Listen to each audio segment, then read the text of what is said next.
Good evening, everybody. This is the advisory committee, and it's April 2nd. Is it April 2nd? Third. I knew that was a trick. That was probably Susan's April Fool's joke. Look at me, I'm just shaking my head. I'm like, yep, it's April 2nd. And we are pleased to have our new member, Mike Huff, with us tonight. Thanks, Mike. Welcome. Hopefully you'll last longer than the last person. No, I'm not. That's not true at all. Never found it. Right. And we're going to jump in with Matt Hafner tonight, our very capable facilities director. And I think I was the only one here from our committee that went to the police station open house, right?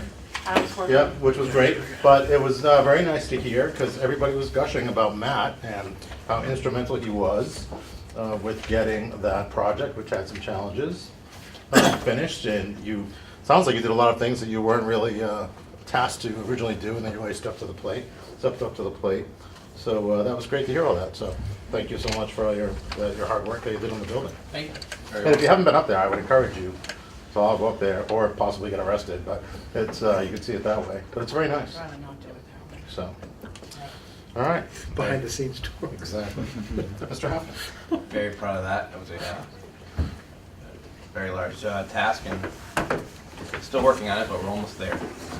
So this year, my budget's gone up significantly, and there's some major drivers. So I was going to go over quickly what's gone up.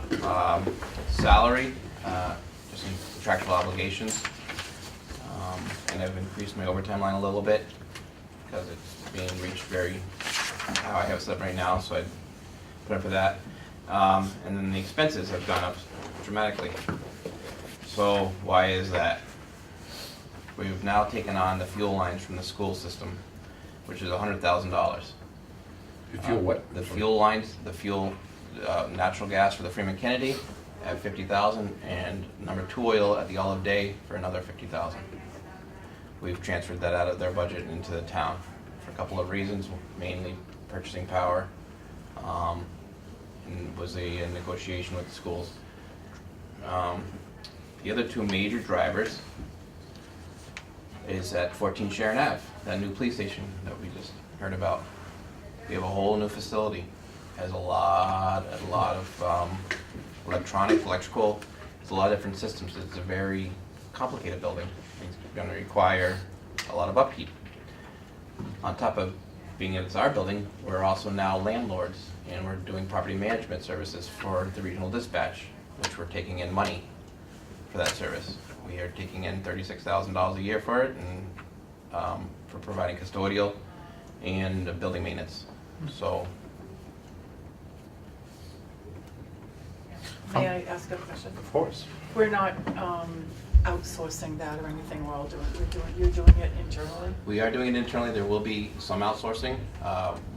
We're going to sign a maintenance agreement with the elevator company, which the first year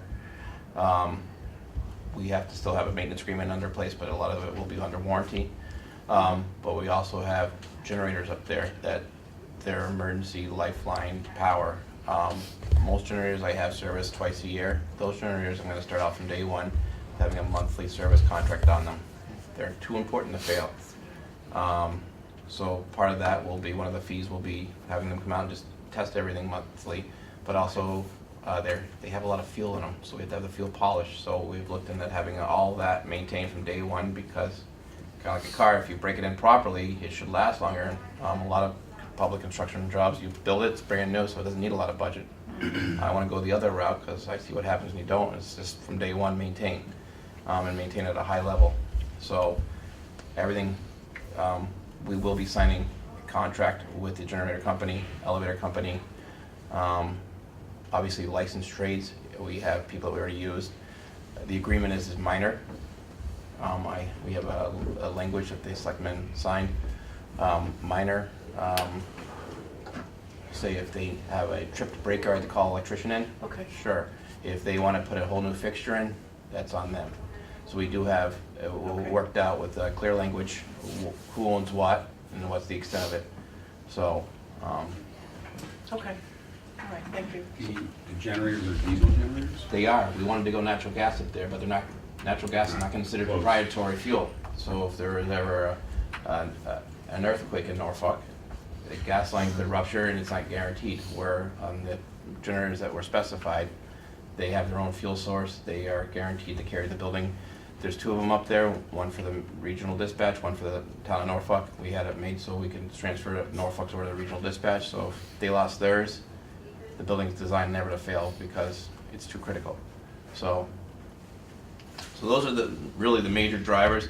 I've had it more on basically on the building maintenance lines because buildings are heavily used and they're all getting older and they require a lot of maintenance.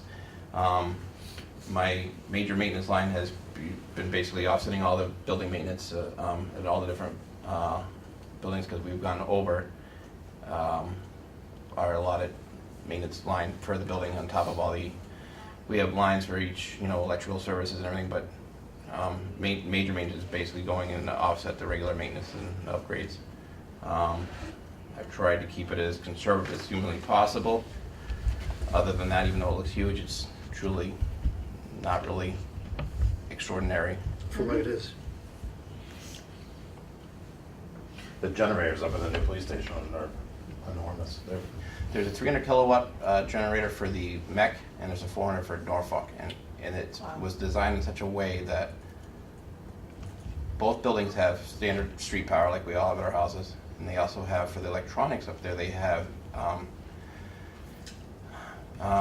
under UPSs, uninterruptible power supplies, which will carry them for a few seconds. The generators have been tested and can carry the entire building within 10 seconds. They're switched over, so they should never have downtime.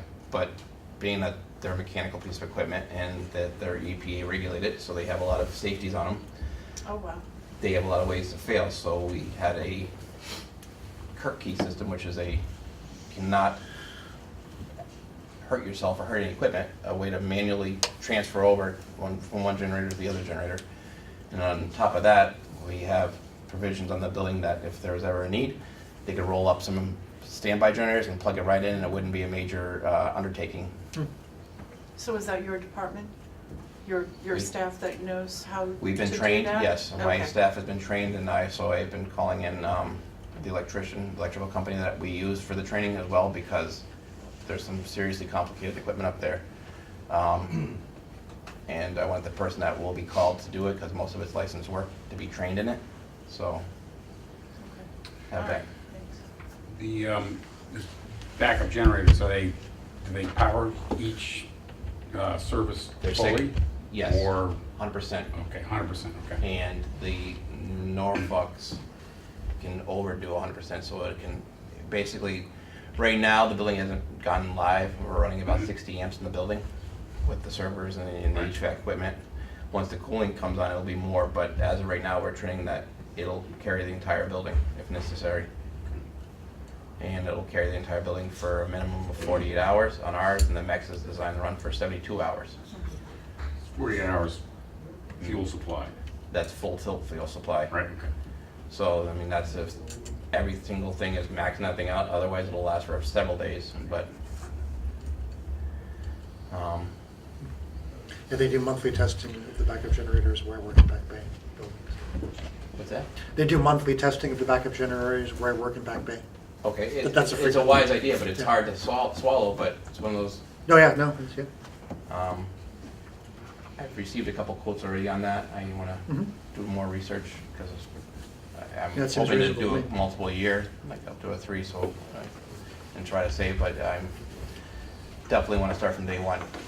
I've having my staff trained on, I'm having my HVAC guy go to in-depth training on all the HVAC equipment there, because it's heavily, there's a lot of HVAC equipment up in that location, and trying to get as much training to keep as much in-house as possible, and to maintain it to the highest level as possible, because how you break it in is how, How many days a week will there be like someone on site, like custodian / facilities? Right now, how I have it set up between the town and the school, last year, you guys permitted me to hire a .5 custodian, and what I've done is put their position on Saturday, or Tuesday through Saturday, and I have another full-time custodian in the town, Monday through Friday, so I have 6 days a week coverage. I do split that person with the school, so a lot of times on Saturdays, we rent out the facilities at the school. So what I'll do is have them come in and do a couple of hours for the town, and then I'll have them go to the school, and then we take income at the school for the building rental, and then we get to keep it now, instead of paying it out in overtime. How many like days or hours a week about at the new police station? Because it's a pretty good sized Yeah, facility. I've figured with this, we're gonna give the regional dispatch 2 hours per day, 6 days per week, guaranteed 45 weeks per year. Because I can't cover overtime vacations, so that was a part of the agreement. The police station, I'm anticipating it to be about an hour a day. The MEC has very stringent, they want it extremely high. Right now, we're doing the library, town hall, the current police station, DPW, and the COA with one person in a day. So we're planning on the police, the amount of people they use, we're anticipating 3 hours a day over there. Thanks. Any other questions? Dave? Nope, all set. Thanks. So many. Come on, I want to be your first question. Yeah, no. I'll hold it. 'cause, Okay, uh, but Do you want to tell us anything else since Chief Stone's not here yet? sure. Oh, there he is. All right, thank you, Matt. Save my lunch. That's it. You're up. So, perfect timing. Yep. No, thanks. I can tell something of interest. The audits, the energy audits. Oh, yeah. Matt remembers me meeting. Yes, and we've had to have additional audits going on for the Green Community Act. And I've been in talk to the gentleman, the outfit that's doing it, and they are having a hard time coming up with the 20% because we're running at a very efficient rate in the town, which It's a good and bad, I'm happy because it means we're doing our job the best we can. it's a good and bad. But, so, Down, when it's due. Can we just go buy some electrical space heaters or something? Plug them in. You got one? well, good night, everybody. Thank you. Thank you very Thanks, much. Matt. Thank you Appreciate very it. much. I think I might be an extra. Or do you need? I didn't Oh, have that's one. yours. That's yours. Good evening, Chief. How are you? How are you? Thanks for joining us. All right, well, I'll give you a packet, just in case my voice disappears, but I only have 3 budgets. Level animal inspector's one of them. It starts out at level service. I think you all know what he does at this point, but if you read along, you can see.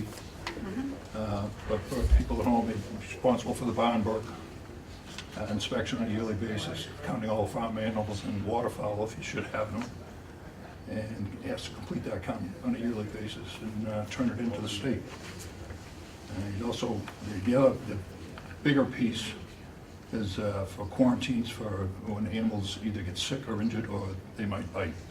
He has to do the 10-day quarantine, so that's his responsibility, and he takes care of that. So the budget is right there. It's not very, it's a small nominal budget.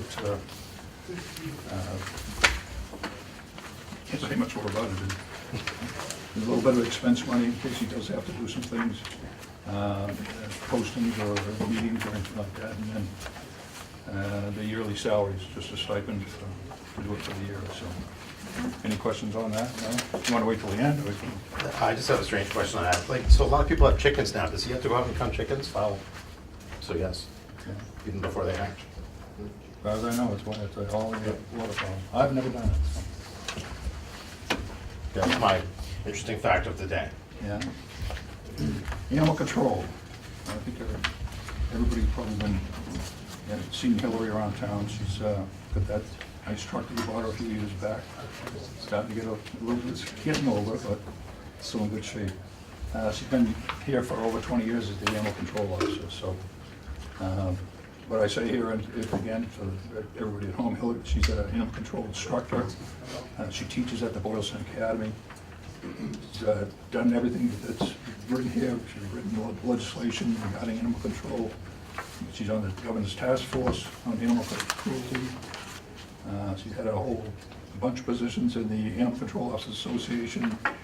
So, she's been doing the job for quite a while.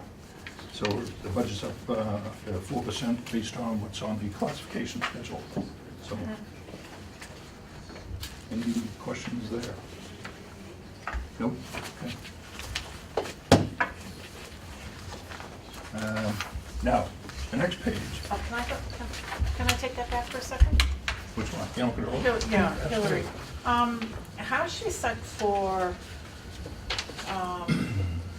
housing for whatever animals? Is there any possibility that she'd be looking, does she outsource with other towns if she's full, She's or? working with the other towns. She had a good relationship with Foxborough and Medway Millis. My understanding is Foxborough's animal control officer just retired. Ah, So that job's going to be open, or if it's not already filled. And Yeah. then I'm understanding that Medway Millis is getting ready to retire in the next year. So that's who she's been working with. As far as short-term housing, it's kind of worked it out at her place still. yeah. And we gotta, at some point, we need to Just- just take a look at that. Okay. Do you know if that's on the, I'm sorry, do you know if that's on the horizon over the next 5 years or so, as far as looking into? I would think so. I would think that before I leave, then that's gonna be high on my priority for that. Okay, And right now, the high priority was getting into the new building, but, right. yeah, so. Okay, no, I just wondered. So she houses strays, et cetera, at her own It house? could be cats or, Right. occasionally a dog for a little while. Mm. But she does a real good job at adopting out. I think I missed my shot at once, matter of fact. She did such a good job. I have a cat from them, so from her, so. Yeah. So she does a real good job with that, Mhm. you know. And it's quite a lengthy list of rules that you have to follow, and inspections, and chips animals, so you can find them, tell whose they are. So she's been real active with that too. I think I wrote that in here somewhere. Yeah. But you're right, Joyce, it's gonna have to be at some point, we're gonna have to do something. Okay. All right, thank you. Yep. So, now, I give you this, if I have to go any further, I'd be shocked, but, one is this national ranking, one is the state ranking. So for 10th in safety and low in property crimes in the nation, and 5th in the state, I think that's pretty good, so I should be done, right, Steve? Thank you. Exactly. Thank Whatever you need, very- Chief. We thank We'll you keep very going. much. We'll keep going, how's that? Okay. Oh, I did say that, this is the first year I'm not doing communications, but that's in the notes. Remind me what MEC stands for again? I guess it's Metacom, Emergency Communications Center. Metacom Emergency Communication Center, okay. Yeah. You throw me a clincher there. Okay, right now, I said this to the selectmen too, and it's still in place. The police budget, police contract expires in June, so I'm not quite sure if, the numbers are close, I would think, but I kind of put a placeholder budget in earlier in the year, so just to hold it, and we may have to balance our budget and drop it a little bit anyways. I mean, whatever I submit maybe drop to balance the town's budget, so, and we'll see what happens from there. Anyways, budgets. You already started working on those? On what? The budgets? I mean, the contracts, I'm sorry. Oh, yes, Okay, we're within words okay. of being hammered out, but it just takes time. Yep, I know. And, Okay. you know, like they try to start, they open it up October 1st. Sometimes it takes a while, so. All right, just wondered, thank you. Mr. Lindmark, did you have something? We anticipate those contracts to be finalized by next week. Huh? Yeah, hopefully on Thursday, right? Is that today? Yeah. Chief, can I, Yes. without reading through that part of it, how many of the folks are covered by the collective bargaining and how many are salary? There are 2 that are in the secretarial union from the 2, Debbie and Pam. Yep. And then the chief, the deputy chief, and the lieutenant. So that's, take 3 off of the 21, that leaves you with 18. Okay. Thank you. Okay. As you know, we're May 7th, I think, is probably we'll start moving things up into the new building, working through a few things like getting permanent occupancy. We got temporary occupancy, but we're occupancy. Just a couple of minor punch lists to get straightened out, and every day and it gets shorter, so. And we are really happy and thank everybody for doing what they did to get us in there, because it's gonna be a nice building. I write in here that the MEC opens on May 6th at 10 a.m. Norfolk is the first town to move, so. Somewhere in here I wrote that there's 21 full-time officers, 2 administrative staff, and we have a complement of 10 reserves. And in Norfolk, that's how we get our full-time officers, because we have them working out on the street. You can see them all the time, covering extra shifts that become open, maybe sick or a holiday or other types of things. So, and the training, it used to be about 400 hours. It's 370 plus the range component. And now it's in September 1st, it goes up to 780 to be a reserve officer. Full-time academy is also 780 now. So what are we heading towards? It's going to be a long time for training if anybody's going to be a reserve.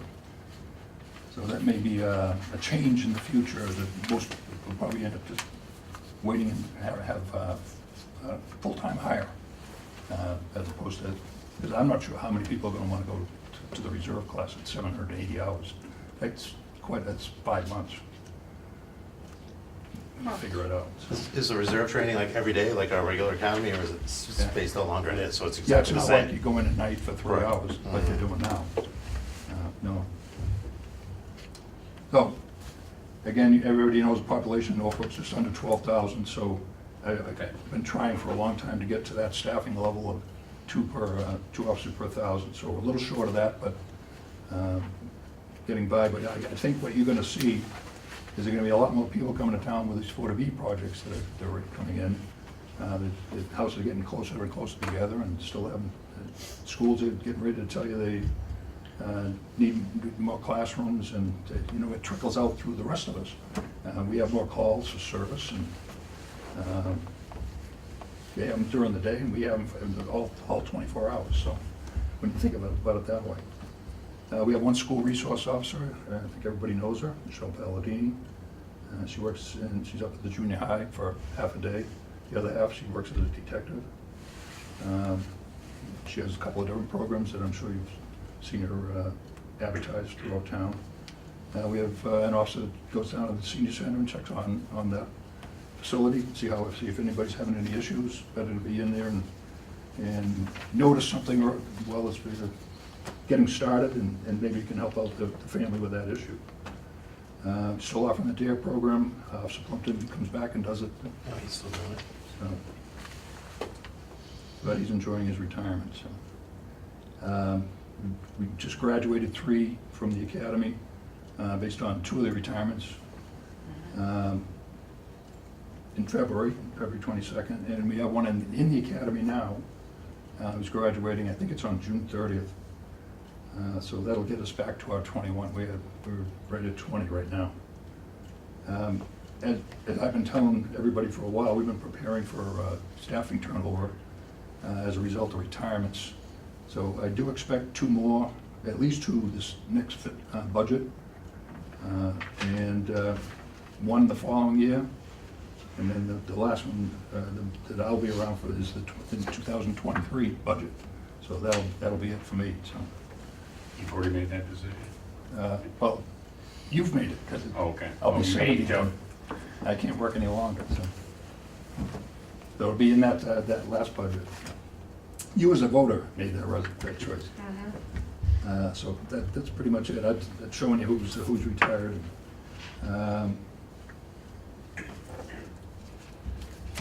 I gave you the capital items, just because I talked to Steve quite a while ago.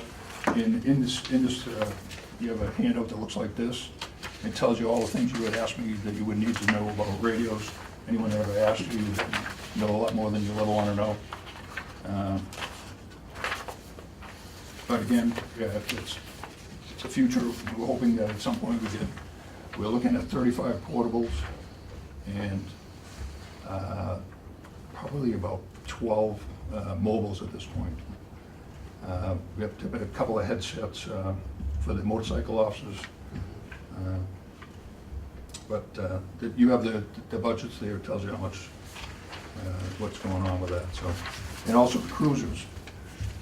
Now, I said to Steve the other, at the open house, I think it was, that cruisers are getting pretty expensive, and when you add up to all the things we have to put in them now, it's like $58,000, and then this next year, it may be more than that, because they retooled the Ford line again, and now they're coming out with a hybrid version, and so they have yeah, it's like between 3,500 and 7,000 more per car. How much more? Sorry. 3,500 and 3,500. 7,000. 58,000 Which is- platform you buy. 58,000 is for just the extras, or is it for the? Just for, no, 58,000 for the whole car. And I gave you the budget, so, Okay. or the, Right. And It's so good they're detail coming out with a breakdown. hybrid, and the hybrid is, the most expensive one is 7,000 more than that, 58. and there's no battery issues with those? I know that. Yeah, Having worked with another They're police telling us department on this that stuff. it has more they power wouldn't- and yeah, it's- okay. and it runs on, it does run on battery when it's a slow, it starts out with gas to get you going, but then around town it'd be more on the battery power, so. Is there any other town who has one of these that you can They're all go gonna try? have, starting in September, they're all gonna have them. Oh, everyone's gonna have to go to Yeah, this. But- we didn't have a choice. So there's not gonna be an either or, so Yeah. everyone's going to those. Every town will have, of course, we still have some cars that are in the yard that won't have it, but. But the idling is an issue, because, I mean, driving, obviously, Well, you're I think the recharging thing the that- battery, but idling, all you're doing is drawing on the battery when you're, Yeah, but Yeah. the only good part about ours is we're doing a lot of mileage during the day, so, they do get a chance to charge up, so. So with the new technology in the new facility, does that increase the cost of what has to go into the cruisers now for you guys? And Is it- technology, Right, all of the new technology that's in the new facility. does on that have anything sharing. to do with a cruiser? Yeah, because, so there isn't any technology that has to go into the cruiser that is gonna be compatible, that may not be compatible right now with what you've got in the new facility. Do we have to upgrade I'm not a something to techie, be so I'm compatible just with the trying to- Betacom? Well, we have the base stations for the radios are in the new building. Okay. So, and what we're looking at, and as I said to Steve before, that we're going digital. And the other towns around us have already gone. Franklin, Walpole, I wrote that in Yeah. there. Yeah. And others are, so what we're saying is we'll go digital capable. So we can switch to the Franklin channel and actually talk to them with these new portables and mobiles. All So right. right now, we can't talk to, and we had that happen the other day with the bus accident. Oh, So that's right, okay, we had to call Franklin because it was the tri-county. right. So, and we had to call them by phone, which is not the worst thing, but, That was the bus accident in front of the prison? yes. So, but the point is, if it was an emergency, a couple of kids did get hurt. Yes. And were sent to the hospital. So when we had to get the principal to come down to take over custody of the kids, so, Get them back up to the school. yeah. Yeah, okay. All But right. I'm just trying to tell you that, in order for us to communicate the interoperability model, we need to be able to digital down the road. And these mobiles are, if anybody remembers Bill Kelly getting up at town meeting one year and telling everybody that we should have them, it was 2004. He retired at the end of 2003. So that's how long we've had this. So it's time. I do remember. Is there ever grant money that's available for communications or anything like that We anymore? tried looking at that, and we haven't, Haven't come up with anything yet. not yet. Yeah. So, So Chief, Yeah, I'd encourage everybody to read that information on the radio, so, I mean, it is super important during some type of critical incident, I think that we can have our police officers talk to surrounding communities. So. and going forward, if you have any questions and you don't want to ask them here, or you think of them later, just call, I'll get back, or email, even better with that. But I have a question. You're my first question on the committee, so. But in terms of the new housing coming online, we're not expecting, so the people that you have in the budget for this year, we're not expecting having a lot more people in town in. Not this year. Not no. this year. No. Okay. Do we know when people? Well, they can, if the school can predict how many students are gonna be.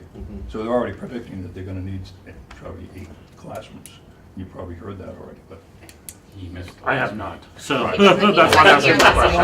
That's why I'm asking the question. We can, I can, Okay. yeah, we can get you copies of that. Okay. That was last week where the school was giving some projections, just on increases in students, Yeah. not total population. And then we back into what you'll need for police force from there. Typically, yes. Okay. Another 100 people. 100? Well, it all depends, you know, you want us to have enough people to do the job, answer the calls. Yeah. And officer safety has to be maintained For sure. somehow while we're out there, so. Yeah. I didn't know if there's a mechanism to make sure that you guys aren't overwhelmed. All of a sudden, there are all these new people, and we've set this budget. And that's why I try to do this a little at a time. I mean, if I'm looking at another officer, it's not in this budget, but it'll probably be in the next one, the earlier that we need to have at least one, depending on what's going on in town. Wait.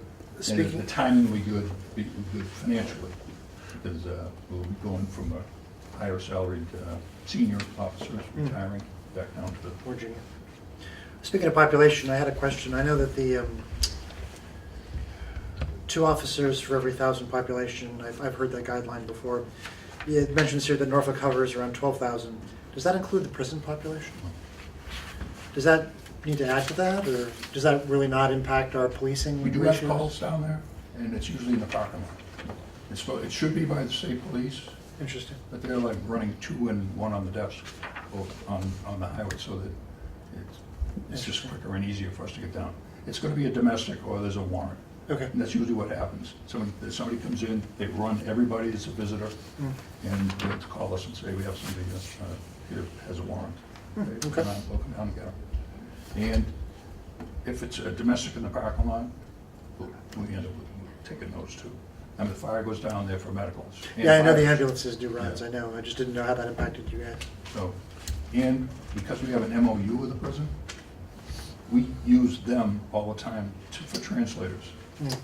They have just a wide variety of staff with different language capabilities, and we end up having the same issue. You know, we can't even talk to them about Miranda or anything else because we can't even talk. We don't talk the same language, Yeah. or they don't want to talk our language. So when we get someone up there, we just say we think he's Brazilian or he's, whatever. Okay. And Thank you. Spanish speaking, we don't have everybody that speaks Spanish. And just to follow up, so but the volume of that is not super impactful. No, it's not that. I mean, we probably had 230 arrests last year. So, and each one of those arrests took some time processing, getting them bailed. So that means 2 officers off the road for that period of time.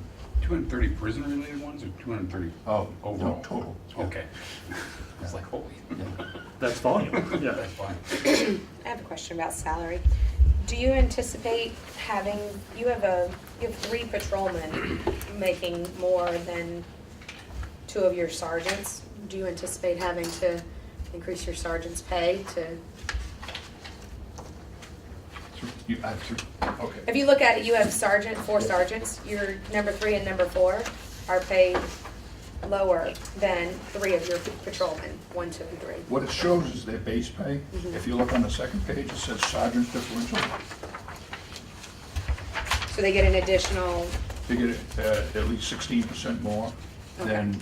you split and that that'll be- 56,000 between the 4. That'll be applied to the sergeant 3 and 4, we get an Okay. extra 16%, and that's part of their collective bargaining arrangement. Right. I just was wondering if you anticipated needing the money to increase them. That was all. I didn't know if that was something. No, because they are compensated for being a sergeant, but it just shows up in a different line. Okay.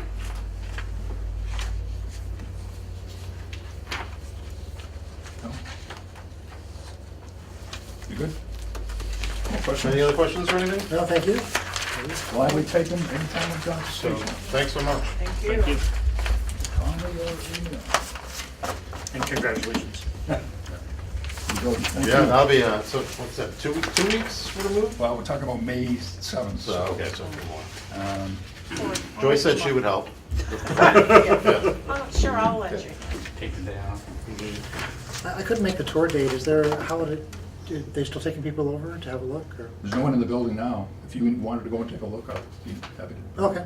Well, I hate to pull somebody off of, You can get you have a job to do. You can get a behind-the-scenes tour any day you like. Just- I'll pick a fight with Steve. You should call Matt. I bet he could scoot you down there, because he's probably It's down pretty there. busy, quite a but bit. if you want to go on a weekend or something like that, let me know. Thank you. On an afternoon. Thank you. Go out to take it. Appreciate that, thank you. I'll take you up on that. Okay. Yeah, maybe we do. Yeah, we should go at the same time. Little group. All right, Yeah, it would make sense now. as long as you're not sick. Not a problem. I'm feeling so much better. Thank you very much. You made us I'm nervous. plague-free. What's You that? made us nervous last week. Thanks, All Steve. right. Thank you. It's on TV now, so it's official that you have to upload. So, Ready? we're ready. Okay. Oh, you're sitting here. Is that the broken chair in the corner? Oh, dear. Yes. They can have this Yeah, one. they can have that one. How are you? Good, how you doing? Good to see you again. I like it. Oh, dear. How are you? Fantastic. How are you? All right.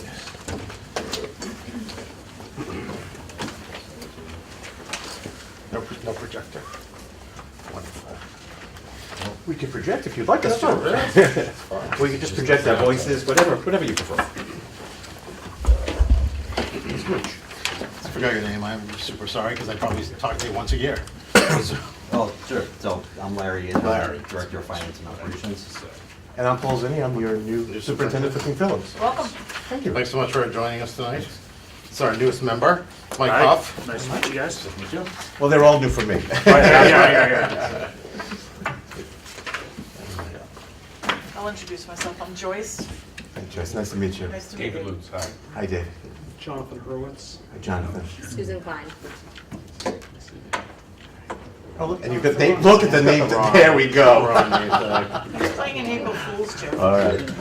When the music stops, there we go. All right. Susan, Arthur. I said my name Oh, I already. did. Yes. Before And they Steve started McDonough. that, I had already said my name. All right. So we thank you so much for taking the time to talk with us this evening, and I appreciate so much that you bumped the time to 7:30 for us.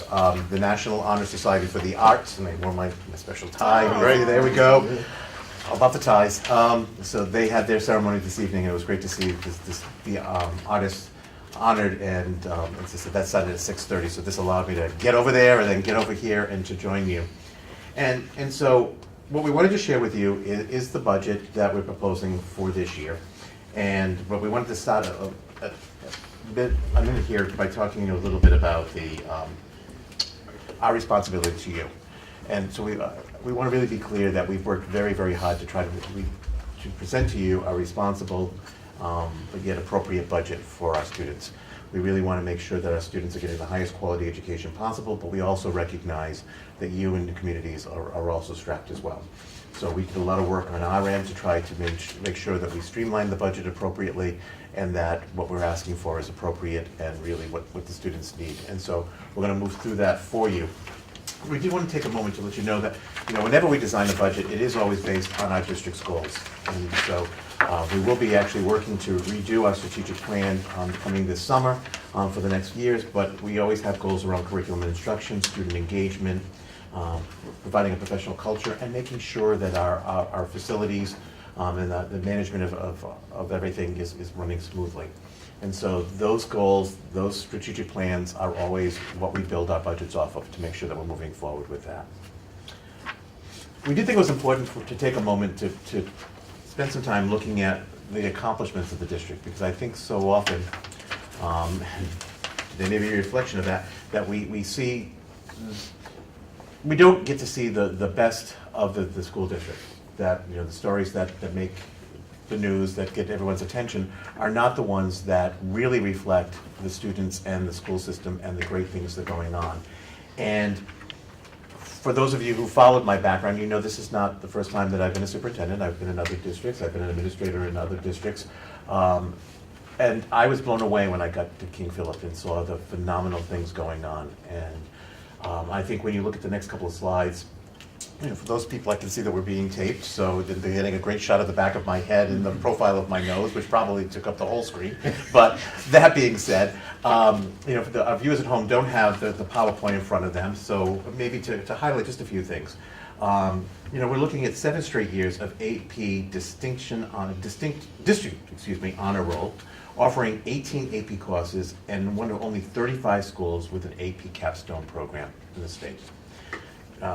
Newsweek ranked Orders American Public Schools. You're looking at a national ranking, and KP's high school came in 381st nationally. I mean, that's phenomenal. 106 out of 331 for the best college prep programs, 19 for the best bang for your buck in public high schools. That's because we're doing a phenomenal job of educating our kids on a streamlined budget. And I think that the resources have been very tightly allocated to really maximize the things that our students need. We have 6 students commended in the National Merit Scholarship Competition. DECA was the international champion for the 7th consecutive year. We have over 50 students heading to Florida next week because they're state champions and going on to the national level. And one of our students was the national president of DECA for the whole country. Phenomenal things going on. I said to you that I was a little bit late tonight because I was at the Arts Honor Society. We had 2 gold key winners, 4 silver key winners, and a host of honorable mentions at the state level. And one of those gold keys was a national silver key medal winner, the whole country. So again, an exceptional display from our arts department. Student Council recognized with the National Gold Council of Excellence Award. The Model UN delegation received 7 individual student awards. I am going to take a moment if you indulge me, to talk about a few of these other areas, because again, I don't think we hear about them often enough. Our KP broadcasting program at the high school. We have our television studio, and our students broadcast award-winning shows. Student Television Academy of the award winner. Was one of the top 3 for sports programming in the nation. The Micah Gold Medal earned for marching band, for concert band, for symphony band and chorus. Our students are going out again and competing this year. 5 Boston Globe All-Scholastics and 63 League All-Stars for 2017 and 18. You know about our football championship. We know that they were up at Gillette. Top 15% of schools recognized for the New England Math League. MIT Science Challenge Gold Medals. Student Council at the middle school level, top 5 project award for their Thanksgiving food drive.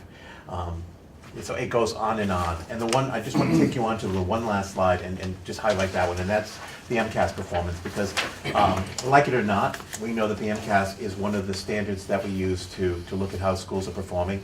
It's based on the curriculum frameworks that are normed for the state, and every community is following those curriculum standards. And I want to take just a moment to even step back a little bit further, because I'm going to show you those in a minute, but I'm going to tell you that there are other assessments out there that look at Massachusetts and how Massachusetts is performing, and I think that's important. The National Association of Education Progress, the NAEP assessment, is given every 2 years. It's given a grade 4 and 8. It's given in ELA and in mathematics. And for the last 20 years, Massachusetts has scored #1 in both grades in both subjects.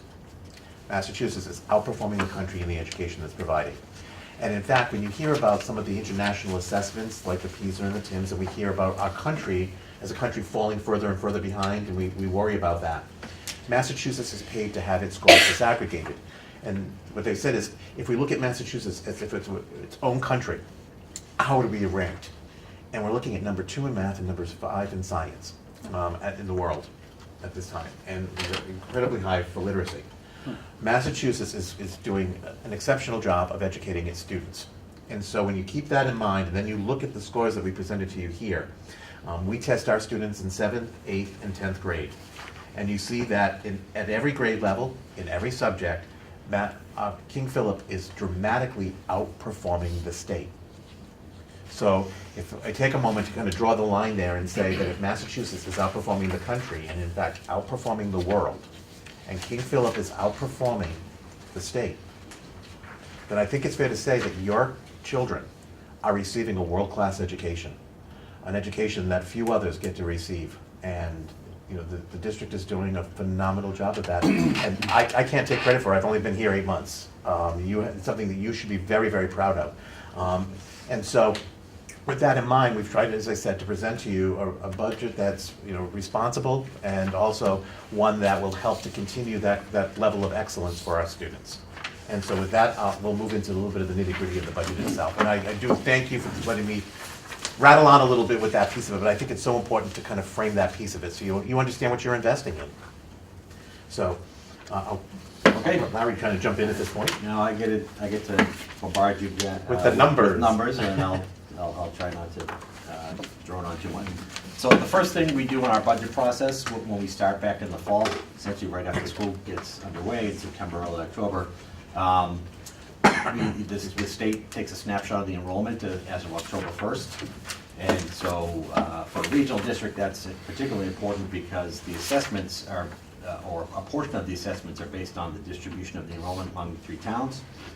So the top of that page just shows the raw numbers by grade, and the bottom shows a trend chart. And see, Norfolk is in the blue. You see they've been up and down a little bit. So last year from 17 to 18 had gone up almost a percentage point. This year it's down 0.4 of a percentage point. So what that means is when we get to the assessment formulator, Norfolk will be getting a slightly smaller piece of that pie. So put a pin on that, and we'll use that data a little bit later on. And I just want to jump in and say that if at any point any of you have questions, you know, there's a lot here, so rather than waiting to the end, we're very happy along the way to stop and answer any questions that you might have. I'm glad you stopped. What's other?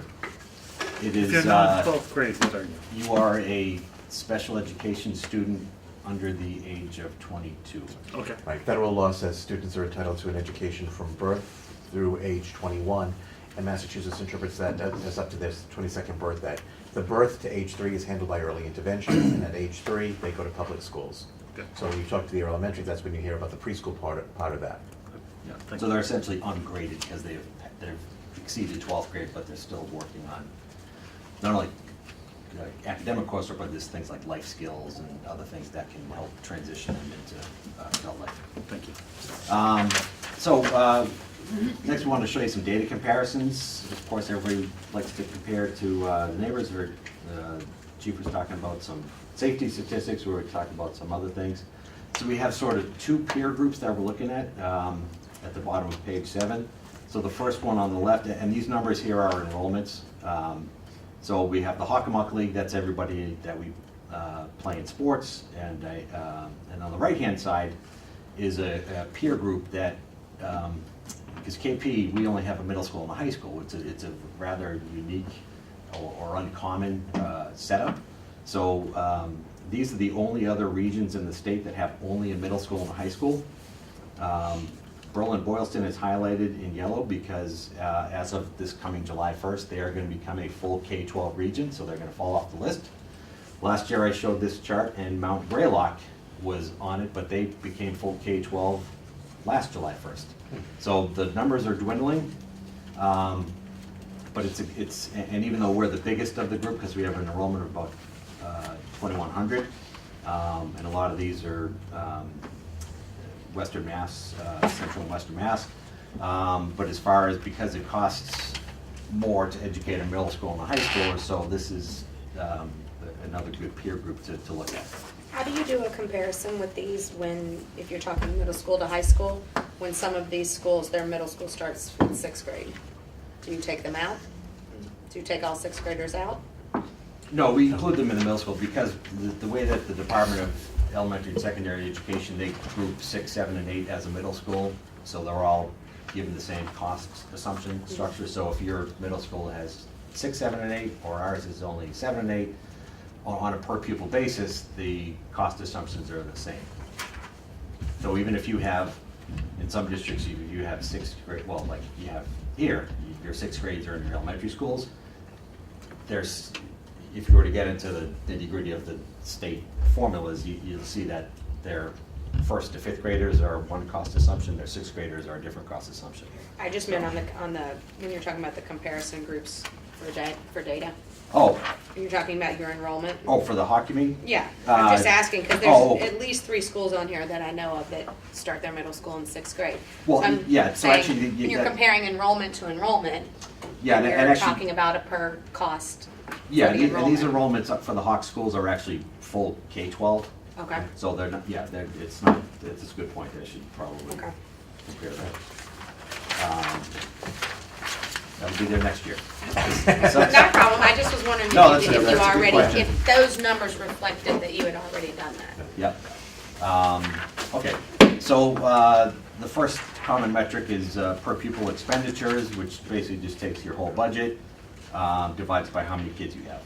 So on page 8 compares against those middle high school regions. So the top slide is the total expenditures, so KP is in the green, and the red line is the group average. So you can see KP is below the group average, and I think only 2 other districts are spending less. And when you look at administration, KP I think is the second to lowest. And the key thing to point out there is that all of the other districts have superintendent unions, which means they share their central office with the elementary districts that feed into that middle high school region. So those administrative costs are spread out, whereas KPs are all fully loaded because you get 100% of us. What a bargain. Yeah. So when you consider that the KP budget is showing 100% of the administrative cost, and we're still far below the other districts in that measure, I think that's something that's worth looking at next. And a bit of foreshadowing, we're going to come back to that one too. Yes. That means that the superintendent of the regional high school is also the superintendent of all the per town. So, Yes. yeah, in a So if you district looked like. at Silver Lake, for example, is near me. And so you've got Plimpton, Kingston, and Halifax. There's one superintendent in central office. There are 4 school committees. There's one for the Silver Lake, which is the middle and high school. There's a school committee for Kingston, for Plimpton, and for Halifax. But it's one central office that governs all of them. Right. But they actually even have 4 different contracts, by the way, that they have to negotiate with the 4 different school systems. Huh, interesting. Yeah. Yeah, they're a lot 4 involved. completely That's separate. very involved. Yeah, so, but yeah, the salaries are spread out amongst them all. So on page 9 is the same 2 data points, but just against the Hockomock schools. So you get geographic proximity, so on the total, you see KP is just a hair above the group average, but, right in the middle of the pack. And on administration, again, same thing, right around the group average, you see some high outliers, including all 3 of the elementaries that feed into us are higher. So not making judgments, just look at the data. And these come from, so I've been here, it'll be 2 years in July, so when I came in right after the challenging budget from 2 years ago, so a lot of these data points were things that were discussed upon my entry as things to analyze and so on, so we have that. So I'd like to tease Larry about the number of slides that he puts in there, but he recognized in the last 2 years that there were a lot of questions that came out. And so basically, every question that was asked in the last couple of years, he's now created a slide for in anticipation that you might want to know that again. So we've got a lot of slides. And if you think this is long, the budget hearing was 104 slides. I think it was. I think we gave out prizes to anybody who made it the whole thing. So the next thing, we look at chapter 70, which is the state aid, the education aid. So this is against different couple of groups. So the red line is the state average. KP is the green line. The purple is the Hockomock schools, and the blue is an average of the 3 elementary districts. So what you see here is that the other 3 groups are showing a steady increase, and KP is basically flat. And the reason why is that KP and the 3 elementary districts are all spending above minimum foundation. Before I heard all the talk at the state level about foundation budget and so on and so forth. So all 4 of us are spending a fair amount above that. What happens is that if your enrollment goes down, theoretically your state aid should also go down, but the state has every year put in a provision that they call held harmless, which means they don't penalize you for it. So if your enrollment drops by 20 kids, you don't lose 20 kids worth of state aid. What happens is they take the amount of aid you got last year, and then usually what they call is minimum aid. So it's usually, like for next year's budget right now, the governor proposed $20 a student. So we have 2,100 kids at $20 a kid. It's an extra $40,000 in state aid. So if you remember back to the earlier chart, our enrollment, the KP enrollment, has been pretty flat over the last number of years. So all we're getting in the state aid increases is the $20. Some years it's 30. I think one year they gave us $50. And we danced a jig. But because it's dividing into essentially a static enrollment number, the ratio is pretty flat. What we're seeing on the elementary districts, and really the state as a whole, is enrollment is declining. So those districts that are declining, they're not losing the state aid, they're still getting that minimum bump. So their state aid is going up, even if it's going up slightly, the enrollment's going down, you divide one into the other, the ratio becomes higher and higher. So that's why, if you look at back to like the left side of this chart, KP was right in the bunch with everybody else, but the last 5 years, we've just been sort of flatlining, and everyone else is getting more per kid. So what that means is, for us, is that as our costs go up, that puts more of a burden on the towns to pick up the slack. Because we have two basic revenue sources. We have state aid, and whatever the state doesn't give us, we have a small amount that we generate on our own, but basically 75% of it comes from the towns. So every little shift in that can have an impact. Can I jump in with a question? I realize Yep. this is not the purpose of this slide, but since you alluded to it, I'll ask anyway. Are you predicting that your enrollment's going to decline over the next few years? Because the elementary school, you said elementary school enrollments are declining. The analysis that we've done and had done for us is showing it to continue to be fairly flat, because even as the elementary enrollment has declined, our enrollment has stayed pretty steady. So unless something drastic happens. The reason I ask is I can't speak for Rentham and Plainville. Sure. But our local school committee has told us the exact opposite. Right. To a dire warning level degree, that enrollment is spiking. So it just Yep. sounds a little incongruous here that what you see is elementary enrollment's declining. Well, What in our the town- aggregate, they're declining. So Norfolk in itself has increased, and I know, as I understand it, a lot of that projection is due to new housing developments and so on. So that's projected future growth that hasn't materialized yet, but is projected. Projected. By the, For us, because we're receiving them as a feeder school, we're looking at the numbers of what they have currently and what they're sending. And so those tend to be pretty consistent right now. And then we have other variables that the elementaries don't look at in the same way, and that's because a number of our students will then leave us from middle to high school and go to a Voc Tech, go to an Aggie, go to a private high school. And so those figures fluctuate as well and can come in there. But I have talked with Dr. Lottie, and I know that, yes, she has got some stats around the possible growth in the housing. And ultimately, that would have an impact on us as well.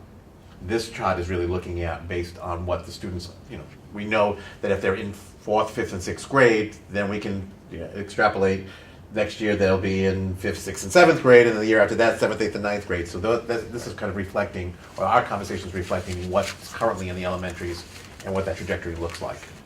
Yeah, because every year when we do our enrollment analysis, we also get the data from the elementary schools. So we do sort of like Paul was alluding to, sort of like a cohort survival rate by each individual town, and then roll it up to the whole. So like, right, Norfolk has been trending up, the other two are trending down, so in the aggregate, it's trending down.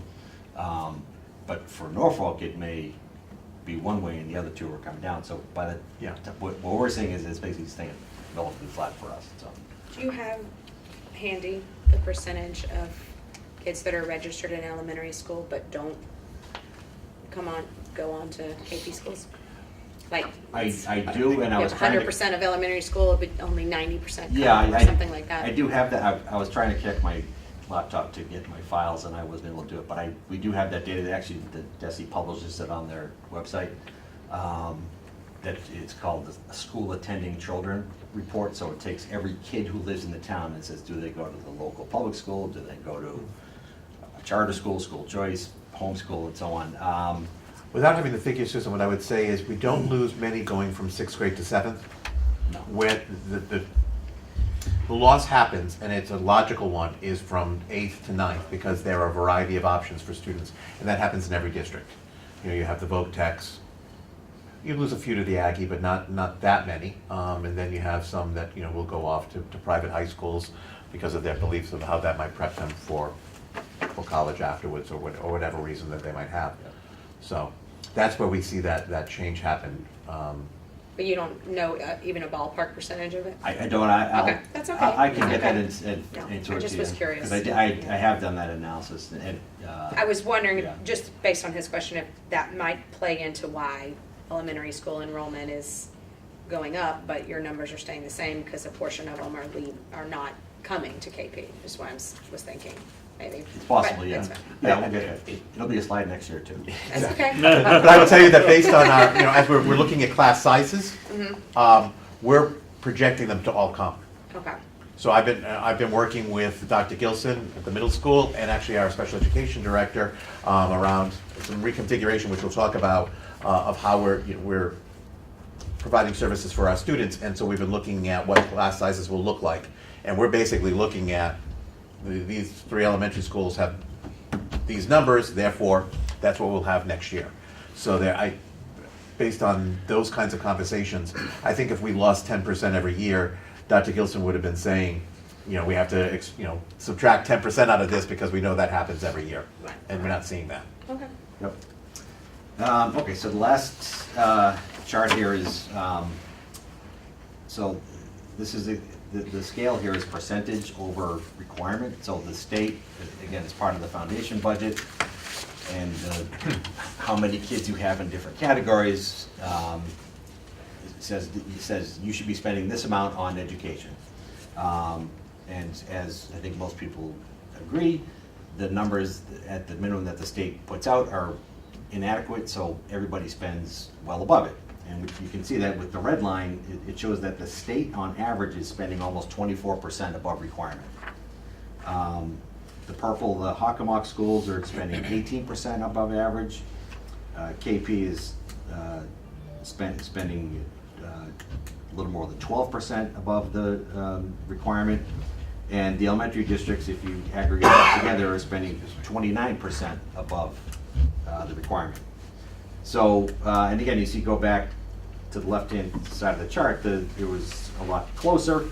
And what you do with these numbers is if KP was at the 29% that the elementary is at, our budget would be about $4 million higher. And we're not asking for that. We're not asking for $4 million, and we're not asking you to cut the elementaries and give it to us. Yeah, absolutely not. We're just, again, these are all data points that people have pointed out. We actually had a $4 million check already for you, so. It's on it. Sorry. We'll give that back to Todd. What you really need is for someone in this town to win the Powerball. Then they have to pay taxes in this town. Oh, yeah. That was why I thought they were going to make a donation for us. No, I So I'm going to say, if I win, No, coffee's this- on me. No, but I mean, the state gets a certain percentage within your town. It means property taxes and everything else would be part of that, so. Yep, I You'd like get your a thinking. huge influx of cash if that were to happen. We need to cross our fingers. Okay, so we'll talk briefly about our revenue. So just like the town itself, KP is essentially its own municipality, so we have to adopt a balanced budget as well.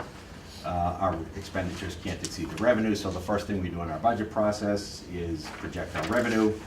You can see here the pie chart, the big green part of the Pac-Man of the pie chart is the town assessments. They're, like I said, 74% this year. State aid is about 24%, and those two tiny slivers, the district generates a very, very tiny small amount of revenue on our own. And the E&D, that's the excess and deficiency, which is our equivalent of the town's free cash. 1.2%, which for this year and next year is $400,000, which is a little less than half of what the balance is. And district revenues, like property rentals were all even? No, that's separate. It's things like interest income. So like we have money in the bank, it's interest. There are some reimbursements and things like that, but it's a very, very small. Right. We do get facility rentals, but those are in a revolving account. So in addition to the Chapter 70 state aid, the other major state aid is transportation. And this shows the trend here. The red line is what we should have been getting reimbursed from the state. The green line is what we're actually getting from the state. You can see it's on average about $200,000 less than we should. It's over almost $2.4 million over the last 10 years.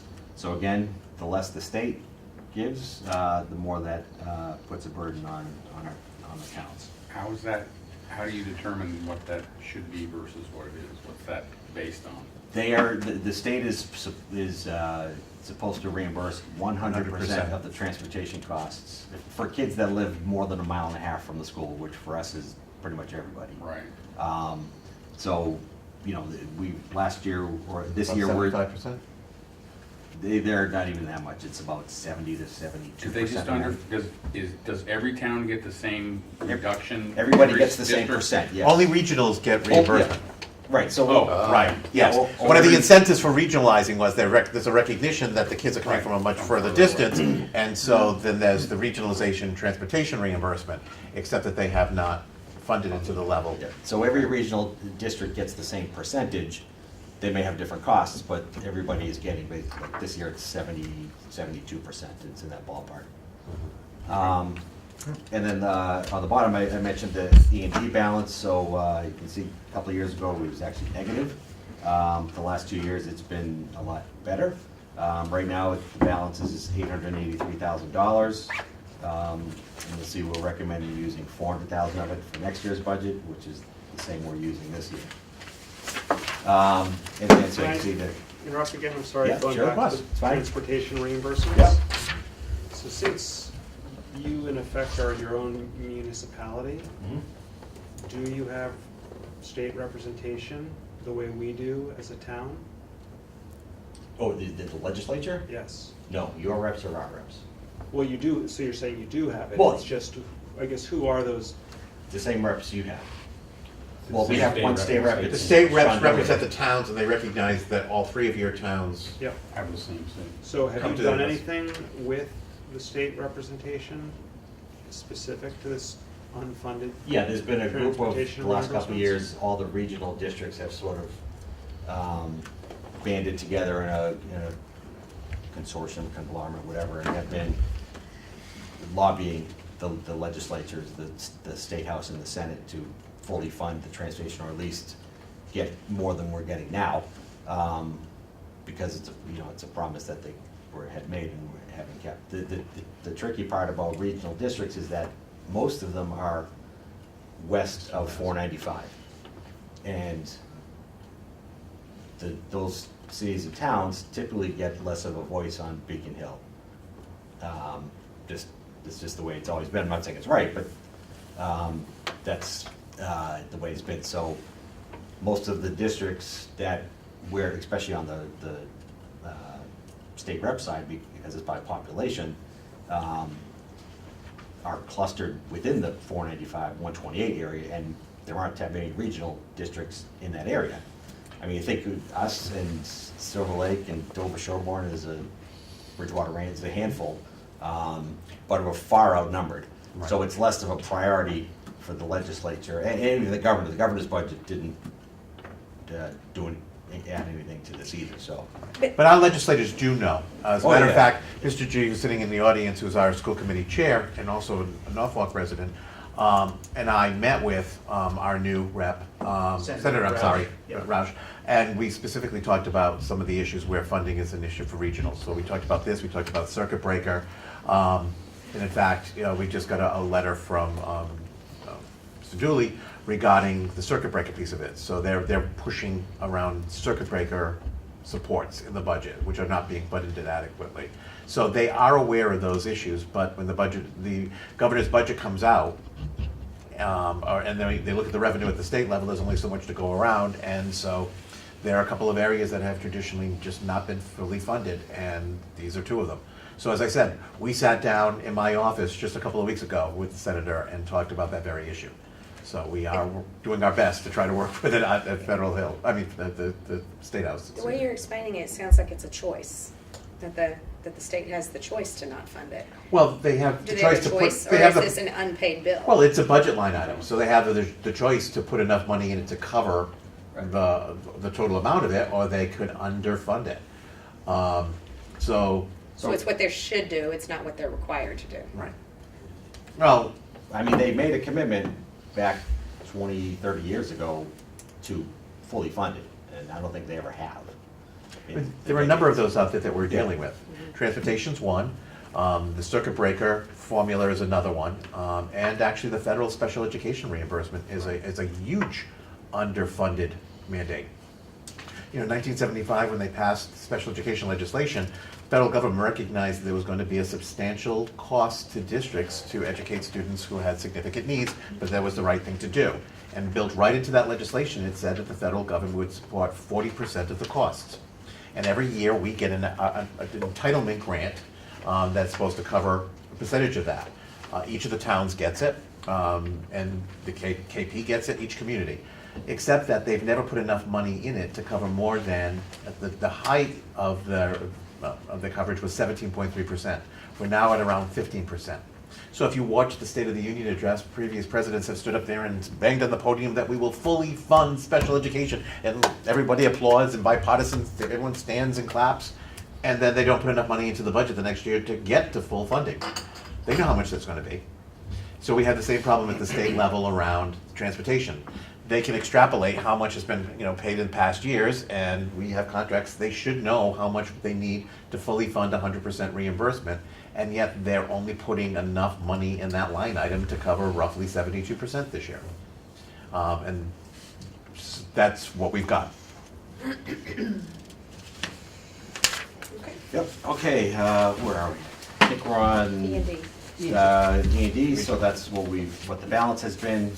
And on page 13, is how much we've used every year. On the bottom of page 13, these are our revolving funds. I think this came up here last year, so we added it as a chart. These are the major revolving funds we have. So as Paul mentioned, we have the special education federal grant. That's the major one of that group. And as a footnote says, the reason that is showing as a negative balance because it's a snapshot at the end of the fiscal year.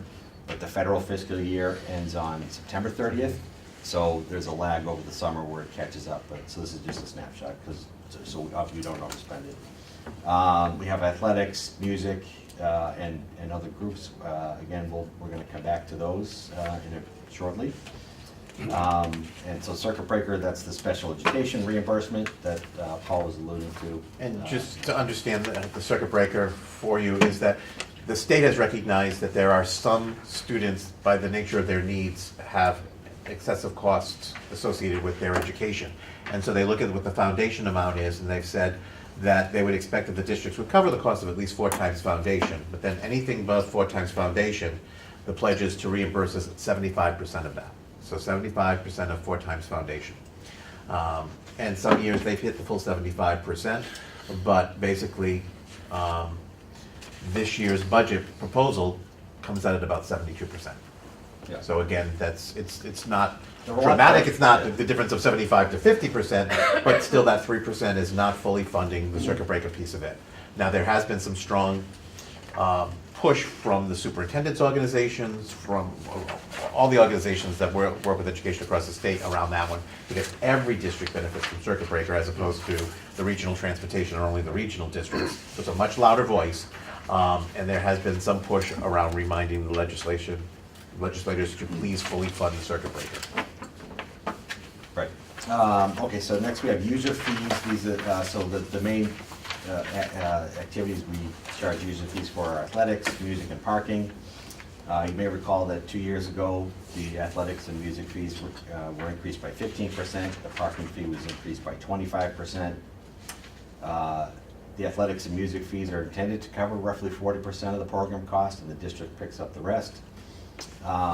Last year, we did a survey of our user fees, and on both athletics and music, we were on an average of 50 to 75% higher than neighboring districts.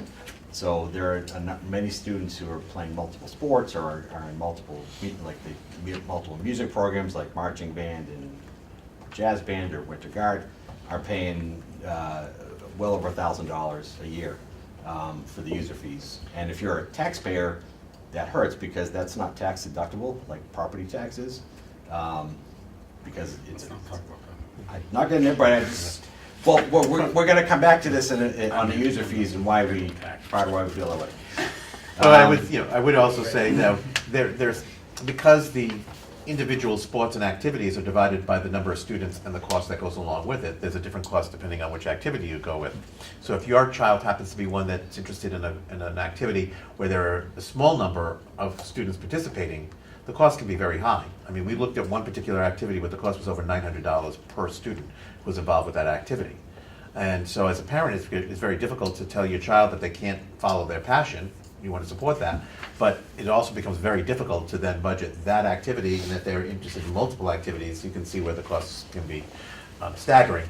And I would put in a plug for the fact that by the middle and high school level, there are many students out there who can't afford that kind of fee, or their families can't, and they would rather tell you that it's stupid, they don't want to do it, than to go and admit that they need help.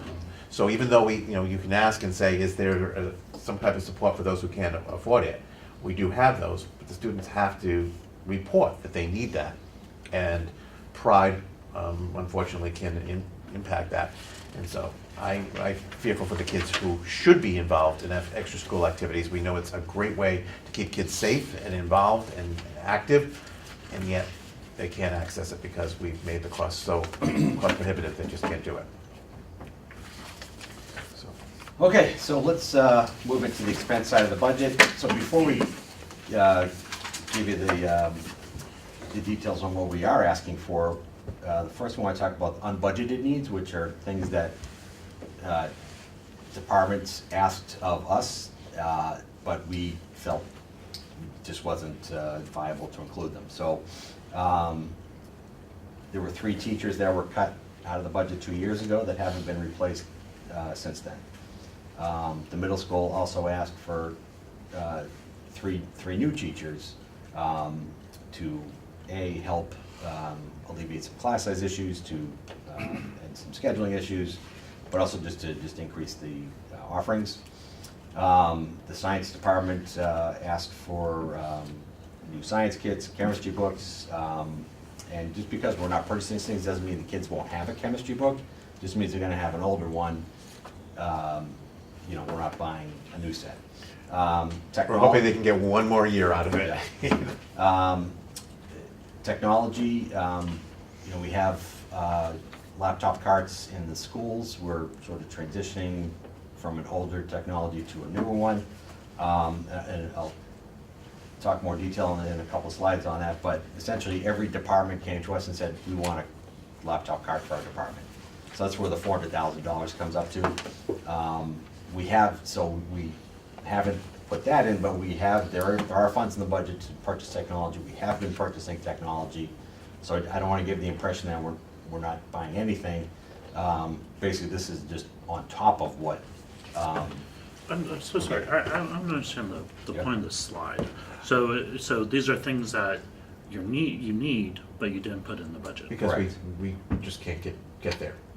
We're recognizing that this would bring us to 6-7% increase, and your assessments would go up even more than that. And so respectfully, we tried to prioritize what the needs are, the greatest needs are, and to either find a way by streamlining the budget. You're going to see in some cases some of our expenses have gone down dramatically from last year to this year. But we're also then asking for an increase to cover some of those new things. So these are very important things, just not That's the most right. important things. Exactly. Correct. So we have about $1 million. Sorry. Oh, Joyce, I was sorry. just gonna ask, Yeah. of these 9 items, and of course I'm looking at the compliance and priority items on the next slide. Yeah. But of these items right here, have you gone through and prioritized them over the next couple of years as to what is going to be crucial for you that has to be added into the budget? We have, yes, a pretty clear understanding of what that looks like. Okay. Yeah, I'm gonna tell you, one of the top things when you see those teachers restored, Right. world language, we're kinda gonna get to because of the next slide over here. I'll explain Okay. that to you in a minute. So we've partially fixed that problem, not completely, but partially fixed it. But the engineering one, we used to offer engineering electives at the high school. But they had to go 2 years ago when the budget was what it was before Larry and I were here. And we have not been able to restore that. That would be a top priority for me. The additional teachers here that you saw as the next line, we're hoping, again, when you're gonna look at the next slide, those compliance issues are built into the budget, and we're gonna explain those next year. And again, we're hoping that we're going to mitigate some of the issue with that request by the lower one. And we'll know that better once we get the school year going. So, technology, as we said, as Larry was describing to you, in the fall, we meet with every single department. So the department head comes in and they meet with the administrators and they present the budget. We need these textbooks this year. These are a must. We have to replace them. These talk about someday the wall will come down between East and West Berlin. We need to change these. Others, we know that we can put off for a year or two. They prioritize for us. The interesting thing was, our technology is so far behind from what we need it to be. Every single department came in with a request for a laptop cot. I jokingly said it was like Christmas time. You have that present every year that's so popular the stores run out of. This was the Tickle Me Elmo of the budget requests. Every department had that. So we know that we're going to continue to chip away at the technology issues. We're trying to build a responsible way of getting at it over a few years. So you're going to hopefully see that number go down next year and then continue to go down after that. So yes, we have, if that helps to answer your It question. does, thank you. Yeah. Probably maybe a silly question. So a laptop cart is not just a cart that holds laptops. You're talking about the actual computers themselves, like enough computers for the When we say classroom. laptop cart, it's 30 laptops in a self-contained lock-in cart that also charges them. So it's the laptops, the carts, and licensing and all that stuff. And they can be rolled from room to room. Okay. So they're housed in common areas, they have to be signed out.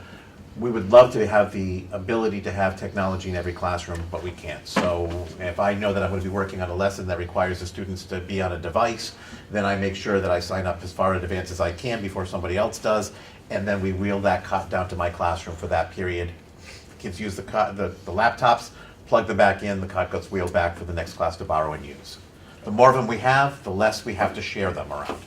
So there's no individual subject that has one right now? It's all sort of... There are a number of them, but they're housed in the library and shared between departments. That's what I meant, Yeah, each department is saying, look, we have our own section. These 5 classes are together. If we had a cot that we could just share with us, that would be Right. great. We haven't gotten there yet. We're, again, chipping away at that, but we haven't gotten to that point where we can give every department at the high school. What do you need? Well, how many do you have right now? Well, all right, so why don't we just jump ahead? It's fine, because we're talking about, why don't we jump to page 19? The bottom slide, and we'll go back, but we're on this, so might as well talk about it now. So, so the top of page 19 is our technology budget. You see, from 17 to 18, that was when everybody's budget got cut. So you see there was a huge cut that year. For the current year, it did increase some, and for next year, we're looking to increase it a little bit more. But it's basically taking it back to where it was 3 years ago. However, we've changed the way that we're acquiring technology. The prior process was to lease them over 3-4 years. You'd make monthly payments on them, and then when the lease was up, you'd trade in and get new ones. What we're doing now is we're just purchasing them outright. So we're spending the same amount of money, but we're getting more purchasing power for them. And so what the bottom slide shows is, so last year we bought 150 Chromebooks for kids and 160 laptops for faculty. So what that means is that when every teacher came back to school last September, they had a new laptop. because if the kids have new laptops but the teachers don't, well, they have to show it, so we needed to get them for them too. And remember, each classroom has a projection device, so. Right. Okay, so we don't have the beautiful TVs like this, the monitors, but we have a projection camera, and so they need a device to be able to put all that up and project. So that was why that was a priority. So last year we bought 150 for students. This year by the end of this year we'll have bought 180, and next year's budget includes 210. So that's 540 over the last year, this year, next year. We have 2,100 kids, so right now we're roughly 1 to 4. We know we want to be at least 1 to 2, so we'd have to buy another 500 more. And that's. That sounds like that's I think it should be every kid has a laptop. Let me make sure I explain that Yeah, first yeah. before I say this. I don't want you to think I'm complaining or anything. Yep. But it sounds like that's enough to give each department a cart. If you have 500, how many departments do you have? We've got 2 buildings, Mm-hmm. and so you've got, half of those are good, be Right. the middle school, so now then Oh, divide that, okay. remember? Yeah. Sorry, Yeah. I was thinking high school. Yeah. My bad. Yes. No, it's- that's okay. District. Yeah, this is district-wide, but Yeah. yes, but we're working in that direction. You're absolutely right. And each year, we're gonna, again, chip away at that, so we get more cots closer, so it's instead of every 7 rooms sharing it, then it's down to 5 rooms sharing it, then down to 3 rooms sharing it. Now, we don't necessarily expect that we're gonna have a one-to-one. We recognize that's significant. But I'd like to see us get down to a 1 to 2 at some point, but that's gonna take a few years. But I do think that's appropriate when 2 rooms can share a cot. I think that's reasonable. Is there a trade-off between your spend in technology and then your spend in textbooks? So if you're spending more in technology, you don't have to spend so much in textbooks? Somewhat, but it's not a one-to-one dollar amount, because not all of the textbooks are fully digitized, if that's, or they're not fully online yet. What a lot of them are, so there's 2 parts to that. What a lot of them are is the online content is supplementary to the textbook, so it's okay, read the chapter and go online to see a video or whatever to show more about this topic. It's not replacing it. The other part that is the textbook publishing Illuminati is that when you buy, if you want to buy the online versions or licenses really for the online content, you have to buy a classroom set of the hard copies. Yeah. So they're kind of building in their. And you're still paying for licenses. Right, you're so you're buying a classroom We set of books, anticipate that which there are is- gonna be 400 kids who are gonna access this book, so we need to have 400 licenses for them. Plus you have to buy 30, 35 actual hard copy books. So they get you kind of both ways on that. We try to So- get creative. Sometimes you buy a set of licenses and the teachers share them, so we can't have more than so many kids on at the same time, so Yeah, if so you're using sometimes they're licenses. individual we can't, licenses versus concurrent. depending on which software we're talking about. But, there's a software license versus a textbook cost, so it doesn't end up washing out. And just the other couple things with technology, because it's not just laptops. We're in the process right now of replacing our student information system. So if any of you have kids in our district, you know we have iPass. We're replacing them with another product called Instant Campus. That's it's being done now. It'll be fully in place for next school year. And then the other things that we. Sorry. Sorry. Just a really quick and somewhat frivolous question, but Yeah, there's no such thing. I have access to iPads for my graduated kids. I'll lose access to that when you convert, right? Yeah, everything from iPass, as far as I know. What do you get, loathing? Print their 7th grade report cards Look now, back because you may lose fondly on the them. days when my kids got good grades. And you were paying for them. Yeah, so if you want to save that, go on and print it out now. Yeah. And then the other 2 things that are also included in the technology budget, we are doing upgrades to our foreign language lab at the high school, and because a lot of that is, listening and seeing, so they need that technology aspect of it. And then also, Paul mentioned at the top about our great students AV program, so the studio, and we're gonna put in some upgrades to Sure. that area as That well. help. To continue, you can you know, the kids produce the morning announcements, they do all sorts of other videos, promotional things, and so it's, Have you know, award-winning sports shows. Yeah. But So one of we the things wanna, that's not listed here, because it's not an actual budget item, is the fact that our technology director worked very hard and secured a grant for infrastructure.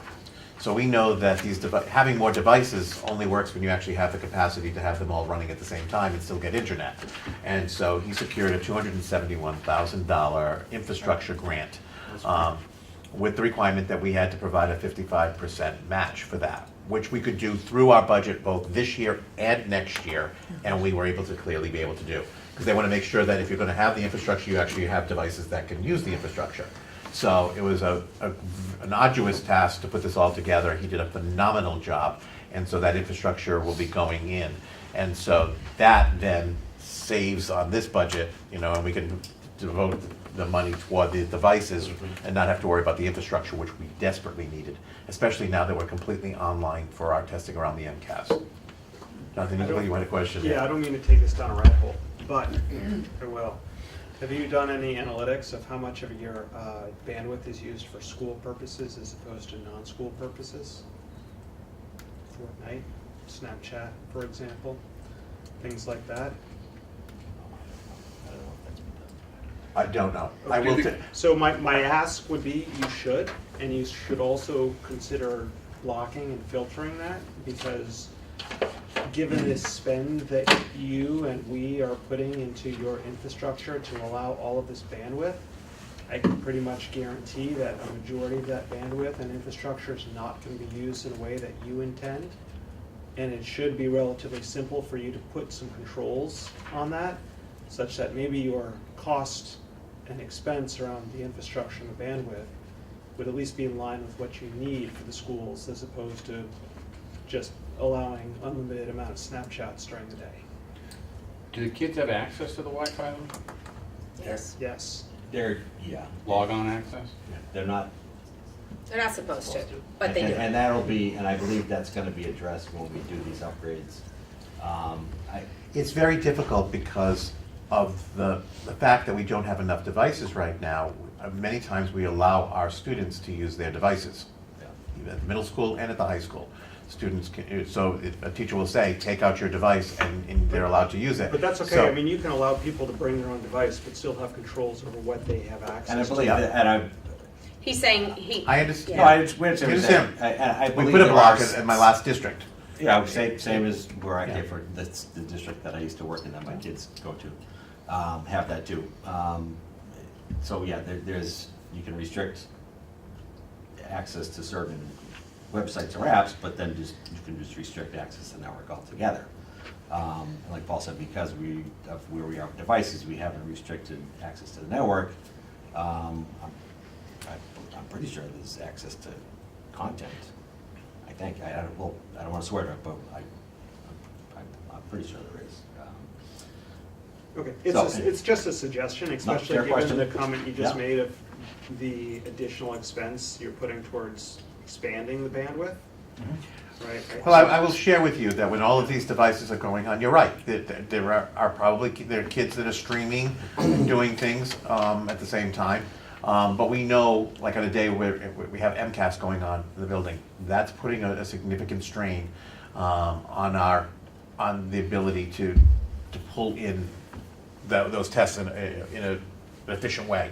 It's a strain on our infrastructure. There were just some delays, I heard, from my daughter, right? Because it's the first year that you had to do that with At the high school, yeah. at the high school, All the right? more Yeah. reason that I think you need to actually put some controls on usage on the network, because if you're struggling getting MCAS instrumented properly because of bandwidth issues, you could probably solve that problem pretty quickly just by having kind of appropriate use policies that are enforced. It doesn't have to be all the time, but when, or critical times, you can control it that way as well.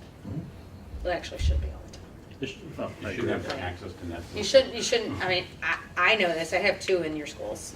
And I just heard from another student, then my son in his creative writing class, or screenwriting class, from another student, is like, yeah, he just watches videos the whole time he's in there. That's obviously something I have to deal with him at home, but he has the ability to do it. Because see, they all use their devices to, I'll block my daughter's phone for misbehavior or whatever, and I get a text, can you unblock my phone? I need to use it for Kahoot in science class. I certainly appreciate the comments, the concern, the recommendations, and it's something that we will continue to look into. I will tell you that it was easier at the school I was at, where we had no studies and it was a less flexible schedule. But when kids have a down period or what have you, and those rotate throughout the day, it becomes harder then to regulate that. They're looking for that privilege of being able to use their phones when they're not in class, with the understanding that they're not supposed to be using it while in class. But we know how easy it is, in a classroom full of 30 students to hide that. We're constantly looking at ways to try to minimize the use and abuse of those things. And so I don't have all the answers for you right now. What I can do is assure you that we are continuing to look at this, both from a structural perspective and also for a safety perspective. You've seen we've offered workshops even for parents around, we just had Screenagers video showed a couple of weeks ago. We brought in a presenter before the holidays to talk about effective use of technology. The whole picture is a much bigger problem that we are struggling in, as every other district, to try to rein in. And so absolutely we appreciate that recommendation, and we'll continue to look at it. Okay, so let's go back to page 15. So we talked about all the things we didn't ask for in the budget. Now we're gonna start getting into what's all the stuff we are asking for. Actually, sorry. Yep. Okay. Quickly. What's OPEB contributions? That's other post-employment benefits. Okay. So that's essentially, it's retiree health insurance. Sure. And facilities audit. I think I remember maybe that coming up last year or something about. Yep. So is that, that's not here, but is that something that at least partially could be done in-house? Not unless you have an architect and an engineer. Oh, okay, so you're talking architectural stuff, Yeah, not so- just like HVAC or. Well, I mean, it's some that of stuff too, but I mean, what it's doing is it's going through, well, for us, our two buildings, and looking at not only just the physical structure of the building, but all the equipment inside. So it is the HVAC and those things as well. So it'll document, inventory, what you have, what the current condition of it is, when it's probably gonna reach the end of its useful life, and how much it's gonna cost to replace it, and then that document is used as the foundation of your capital plan. So we don't really have that right now. So we don't really have a blueprint for the next. So that would include boilers and Yeah, all that all the kind of stuff, systems. yeah, So exactly. that seems like that would be something longer range planning wise, that'd be pretty important to. Yes. Exactly. Try to get that done For sure. at some point. We couldn't agree more. Mhm. Absolutely. Okay, so we'll learn the, where? We're at the compliance and priority Okay. items. So And Paul will so- explain this. So there were some areas that we knew that we were either out of compliance or out of best practice. And so those became priorities for us.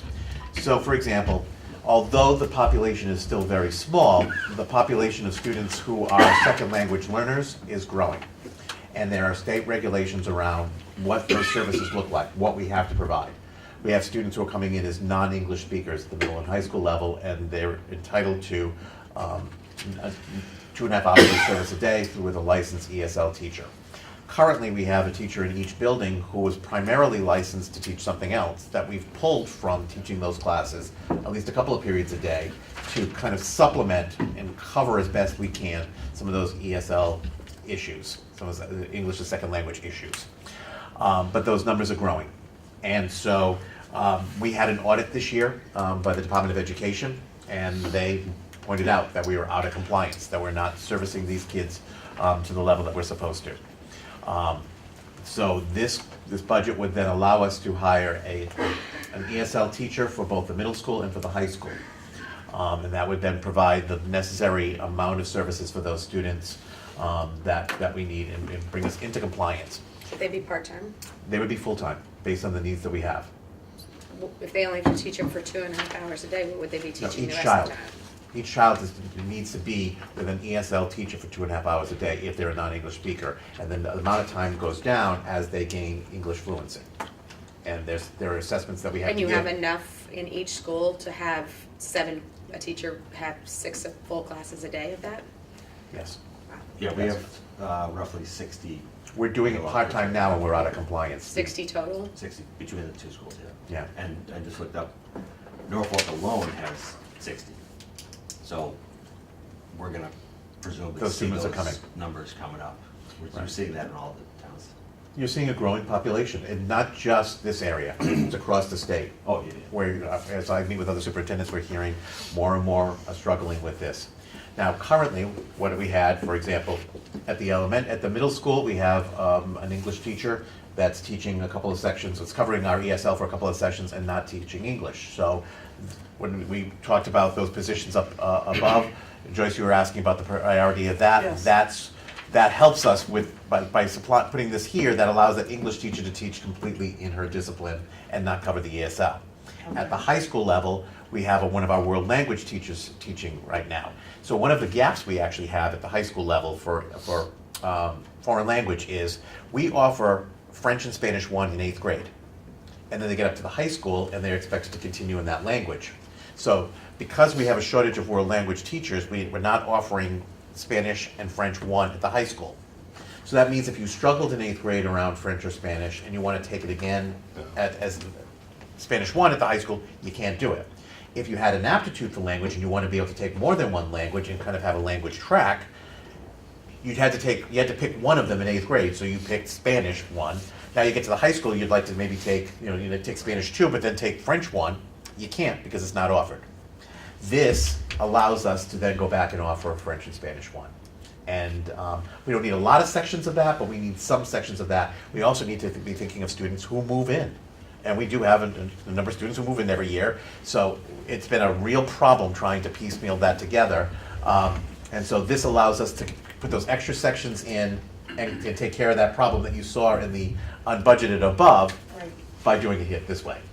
And hopefully that makes sense. Okay, so then moving on from that, we also know that at the elementary level, our students who are receiving special education services receive most of those services in the regular classroom with the appropriate supports.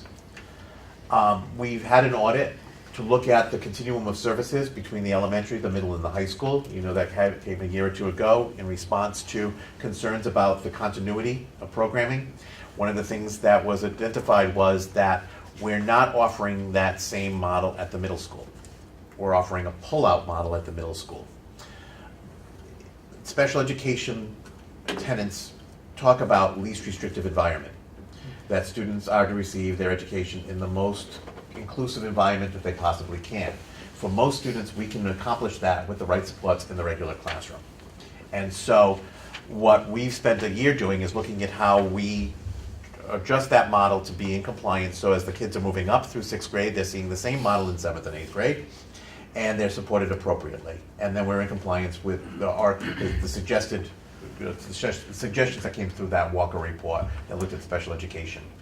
It means redeploying some of our staff, our special education staff, and it means bringing in 3 additional special education teachers.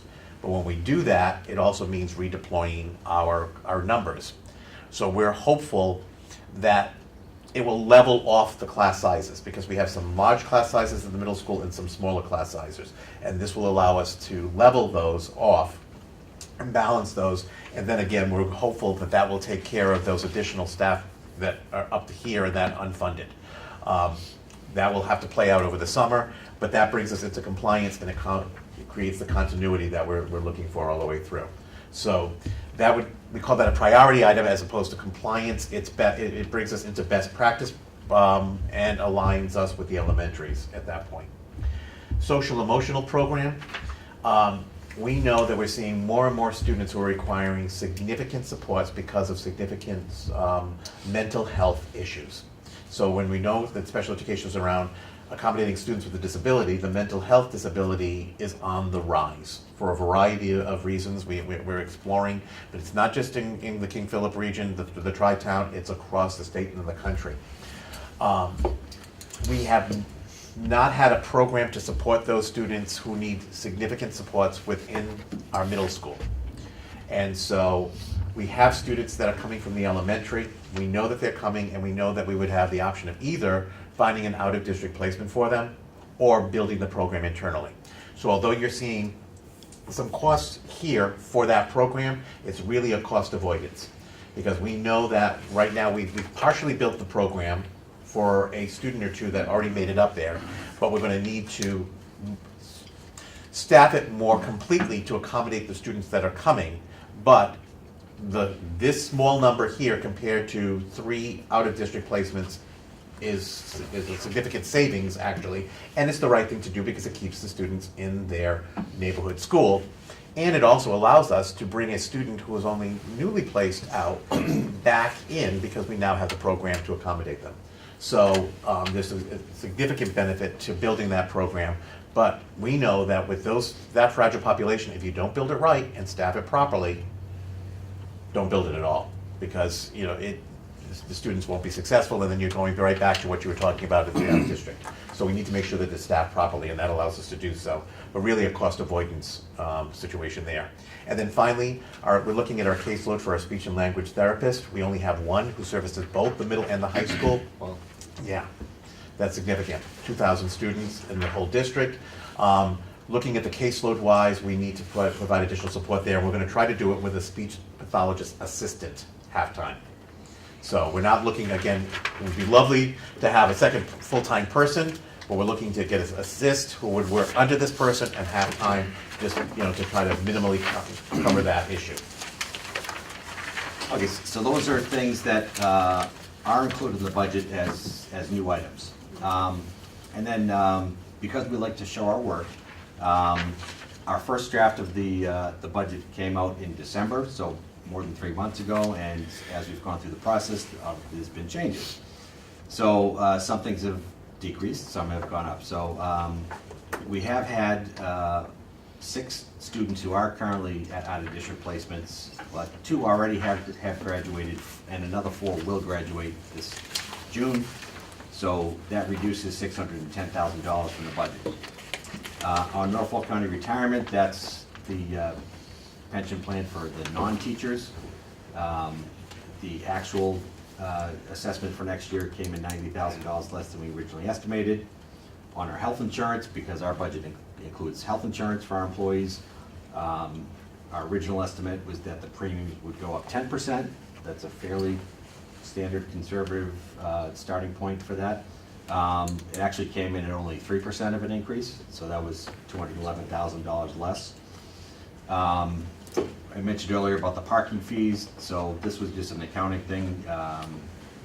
The crossing guards had been paid out of the regular budget. They can be covered by the parking fee, so that takes almost $20,000 out. It's not a change in staffing or anything, it's just moving it out. And then the circuit breaker reserves, Paul mentioned, that's the reimbursement for the extraordinary special education. So the last couple of years, we had a significant increase in the tuitions. And the more you spend on tuitions, the more you get from a reimbursement. So that's sort of the flip side of the way that works. So the state has a requirement, you can only carry in reserves 1 year's worth of that reimbursement. So because we've had a pretty decent sized increase in that reimbursement, we have to actually spend down some of that reserve. So we're taking another $100,000 out of that to keep that under that limit. So in total, all those decreases were a little more than $1 million from December to March. On the flip side, we had some increases. We're also responsible for the school choice tuition, the charter school tuitions for the handful of kids that do go out. So that was a slight increase based on the governor's budget. And then we have highlighted in yellow the 3 other new things that we want. I'll just mention top level, and then Paul and I will go talk in more detail on. So the first thing is a full-time assistant superintendent. Currently, right now, if you're not aware, Dr. Gilson, our middle school principal, is also our assistant superintendent. She's basically doing 2 jobs for the price of 1. But we really need we don't have anybody who's dedicated to full-time work on curriculum instruction, assessment, and so on. And if I could jump in at that point, Yeah, go ahead. she's really not doing 2 jobs for the price of 1. She's doing one job during the day and one other job, Yeah. all kinds of hours afterwards to try to piecemeal that together. If you're familiar with a middle school, you know that, I mean, a 700-student middle school, we have one principal, one assistant principal. She's on all the time. The kind of work that's needed for curriculum instruction, working in classrooms, having curriculum meetings, professional development, grant writing, all of those things can't be done when you are dealing with the full-time, day-to-day issues of a 700-plus student middle school. And so it's a real priority to make sure that the curriculum instruction is aligned and the education is the quality that we've been talking about. And then the other position that we're proposing to add is a facilities manager for the district. We currently don't have one. We have 15. Yes, I am your de facto facilities manager. I'm also the HR director. It's quite an experience. So basically I directly supervise all the custodians and the groundskeepers, which is challenging, because our buildings are open till 10, 12 o'clock at night, so I have to directly supervise them, so I can work longer. I'm not trying to complain, it's what it is. But also, to be honest, I don't have the requisite skill set I don't know anything about HVAC or electricity or things like that. We need somebody You do to. now. I know, don't More than touch you ever thought of. I know, don't touch the live wires, especially when you're standing in a puddle. So we need someone whose sole focus is not only managing the staff, but managing the buildings. Your buildings are getting, I mean, you did some nice work on them a few years ago, but they're getting old now. Yeah. Right. And they require maintenance more than just cleaning. And we're trying very hard to honor the kind of work that you did to get those buildings where they are 15 years ago. We don't want to see them crumbling. We know that when school districts don't pay attention to those facilities, then years later, they're looking at buildings that are so deteriorated that you can't repair them, you have to start over again, and that we don't want that for you. But we need the people to help us do that. We just, it's an arduous job. So part of why we left the facilities audit on the unbudgeted list is we think it makes more sense to hire a facilities manager, and then that person can dedicate his or her time to that area, and as then part of it would start the process to do that facilities audit and develop a capital plan to give us a long-term plan. So then, your question about can you do it internally? Then the answer yeah. would probably be, and hopefully be yes. Depending upon the Or skill most set of the it, person, yes. yeah. And that's not one of those positions, I think I'm just misremembering, that was maybe gonna be shared between no, never mind. I was thinking town schools. Yeah, I think, Norfolk is sharing right now. I think Norfolk is Facilities sharing manager with the town. Yeah. Right. There's a director and an Assistant director, right. So you're essentially getting, I think, one Right, FTE. so Norfolk has, half-time director and assistant director at the elementary Right, level. the elementary Right, school, and we don't have anything to do. Just so I can understand Yeah. this, your cost for 6 students was $100,000 a year Each, each. yes, for out-of-district tuition and the Is that- transportation to get them back Is and that for forth. them to live there? No, No, So you spend $500 a year on most students and $100,000 a year on a special needs student? special education tuition costs can range from as little as around $45,000 a year, if we were able to find the appropriate program within a collaborative environment. I'll explain what a collaborative is in a second. But I've worked with tuitions as high as $365,000 for a year-round residential for some very significant severe cases. I won't go into the breakdown here, especially since we're televised, so I want to be respectful that the more information you give on a very small population, the more we could point to individualized students. And I don't want to do that. But what I would say to you is, we work, for the most part, what we do is we work with a collaborative. It's the Bi-County Collaborative. It's based out of Franklin. There are 19 communities with all 3 of your elementary districts and Cape Phillip being part of that. And the collaboratives are designed to provide supports for the districts around programming that we couldn't do internally ourselves. And so they'll build programs, often for like low incidence populations. So, for example, we might have one student who requires services for the blind. And your district has 2 students and your district has 1. Together we have a cohort that we can provide programming for, but we don't have it alone. So the collaborative would then create that programming wherever possible through rental in a public school facility so that the students can stay in the public school setting. But some of their programming is in separate buildings as well, depending on the type of program they've designed. Because of the sharing of that, it tends to be the most economical if they have the programming for us and they have the space. And so wherever possible, we look for a quality program within our collaborative or one of the neighboring collaboratives that's close enough to transport. But in addition to the actual tuition, there's also then transportation because they require individualized transportation for that. And this is the number, hypothetically, that you're saying the state is supposed to be reimbursing you 75% of? Of the difference of 4 times foundation. Right, So- so those 6 kids times the foundation is roughly, let's call it 11,000, times 4 is 44, times 6 would be it's too late to do math. Yeah. 240-ish. Let's call it 240,000, so they should be giving us 75% Of of the the difference difference. between 610 and 240. Which is what you see in the circuit breaker. Instead of the 75%, we're getting 72. So you And can then- see what 3% is significant when you're looking at that No, $1 it's- million it's worth of, huge. yeah. And I'm not saying I don't want our schools to be in compliance, it's more of a snarky comment than anything else, but we're required to be in compliance, but the government isn't? Is that what you're Yeah, saying? exactly. We have to provide the services, but they don't have to reimburse us, even That's though right. they're supposed to be And reimbursed? actually, let's say, we want to step back for a moment around the circuit breaker one. Mhm. There are 2 levels here. The federal government made a commitment in 1975 when they passed special education legislation to cover 40% of the cost. They've never come close. Right. That to me is one that I find very frustrating because they made the commitment right out, they know the law is there, and then they haven't budgeted for it. The states were never told that they had to provide any support for special education, but the state has looked at high-cost areas, and I want to say maybe 15 years ago, or maybe probably closer to 20 years ago now, the circuit breaker came out at the state.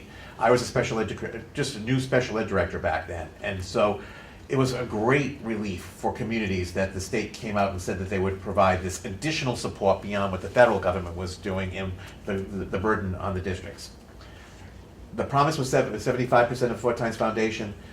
They usually fund it to that level, but this year's budget, we know, is short to 72%. It's a fact that it's out there, but they don't have the same obligation. It was kind of one of those things that they put out there a number of years ago to try to relieve some of the stress to the communities. So although it's frustrating it's not at 75, I'm still thrilled it's not at 50. Right, I was thinking more to the, what the federal government's supposed to say. Yeah. So you, based on No Child Left Behind, you have to do these certain things. Not No Child Left Behind. No Child Left Behind is a different piece of legislation, and there are lots of compliance pieces to that Right. too. You know, I was just using yeah. that as an example. Yeah. What I'm saying It's a different is, federal law, yeah. right. Yeah. Also These unfunded. types of federal Yes. laws, you have to be in compliance for, but they don't, is Yes. basically what I'm saying. Exactly. There's a saying about things rolling downhill. Mhm. So it goes from the federal government to the state government to the local government, and we're sort of the buck stops with us. Yeah, Yeah. And as I if said- we don't provide the service, then we get written up for it. and- right. It's I agree, historic. it doesn't make It sense. goes back to 1975, and every Congress that's been in since then has never passed a budget. No president has ever signed a budget that has come close to 40%. As I said, standard was 17.3%. Wow. Yeah, was the highest that we saw. And because of inflation, that although they're still increasing that line item, they're not increasing it at the amount that our costs are going up. So we're getting less, even though they're putting more in, and it's around 15% right now. Okay. So Okay, just try to be cognizant of time, because it's we've reached 9. We have you slotted until 11. Fantastic. Will you be bringing in milk and cookies? Might not have a quorum by then. Mike, I think you were driving the milk and cookies. Okay, so the last addition is, we want to reduce the user fees back to what they were 2 years ago before they get increased. So this would put them back to the FY17 levels. So it's basically undoing the 25 and 15% increases. So because that means the district is going to pick up more of the share, that shift is $100,000. This is for sports and music and parking. So that's an addition. Well, David has a question, or comment, or both. Why is parking treated as the same kind of user fee as sports and music? Well, I'm being Well, honest. it's a because straight- I don't- it's a straight fee. I mean, my kids paid the parking fee, Right. but I never saw it as an essential part of their schooling. I saw it as a benefit to them to be allowed to drive to school every day. Yep. And I'm being deadly serious. Right, so Why, I'm why not- are you treating it the same as a user fee for music or for football or something like that? Because they don't, You mean in them terms getting of to drive to storing school it? every day is not an essential part of their school. So are you suggesting that when we talk about the user fees, that we don't include parking in there? You Yes. keep it where it is, yeah. Well, Basically. parking, Yes. yeah. If you want your kid to drive to school, pay for the parking. It's significantly less than what you would pay to park at, say, a train station. It's Which also is what we significantly more all- than most other schools. It's also so- a very small piece of the big puzzle of what I we're understand, but generating. I'm just, Right, it's a. But I mean, it is, like but- say, missing a school day because we didn't have the ability to clear the parking lot. I'm not saying that's the reason, I'm just saying there's things associated with needing to clean and maintain the parking lot. Pay to park there. I mean, I have a kid there, I'm paying for parking, I don't have a problem with it. If you wanna drive, if you don't, take the bus. You don't pay it. Just, it's, I don't see it as the same thing. I as a music I fee. also agree. So- I wouldn't And it's focus not, on lowering it's that probably one. not a significant part of the overall cost. No, at all, it's but- not. It's maybe But about it's 10,000, sort of, not it's in a different category in a lot. Yeah, I don't think we equate them all, we're just saying, there were 3 sets of fees that were increased 2 years ago. We're just I was gonna ask recommending it we're earlier, doing them all. Steve, so you have to have this long. Okay, so from December to now, we had reductions of a little more than $1 million. We had increases of 337. It's a net reduction of just under $700,000 from our original draft, which, okay.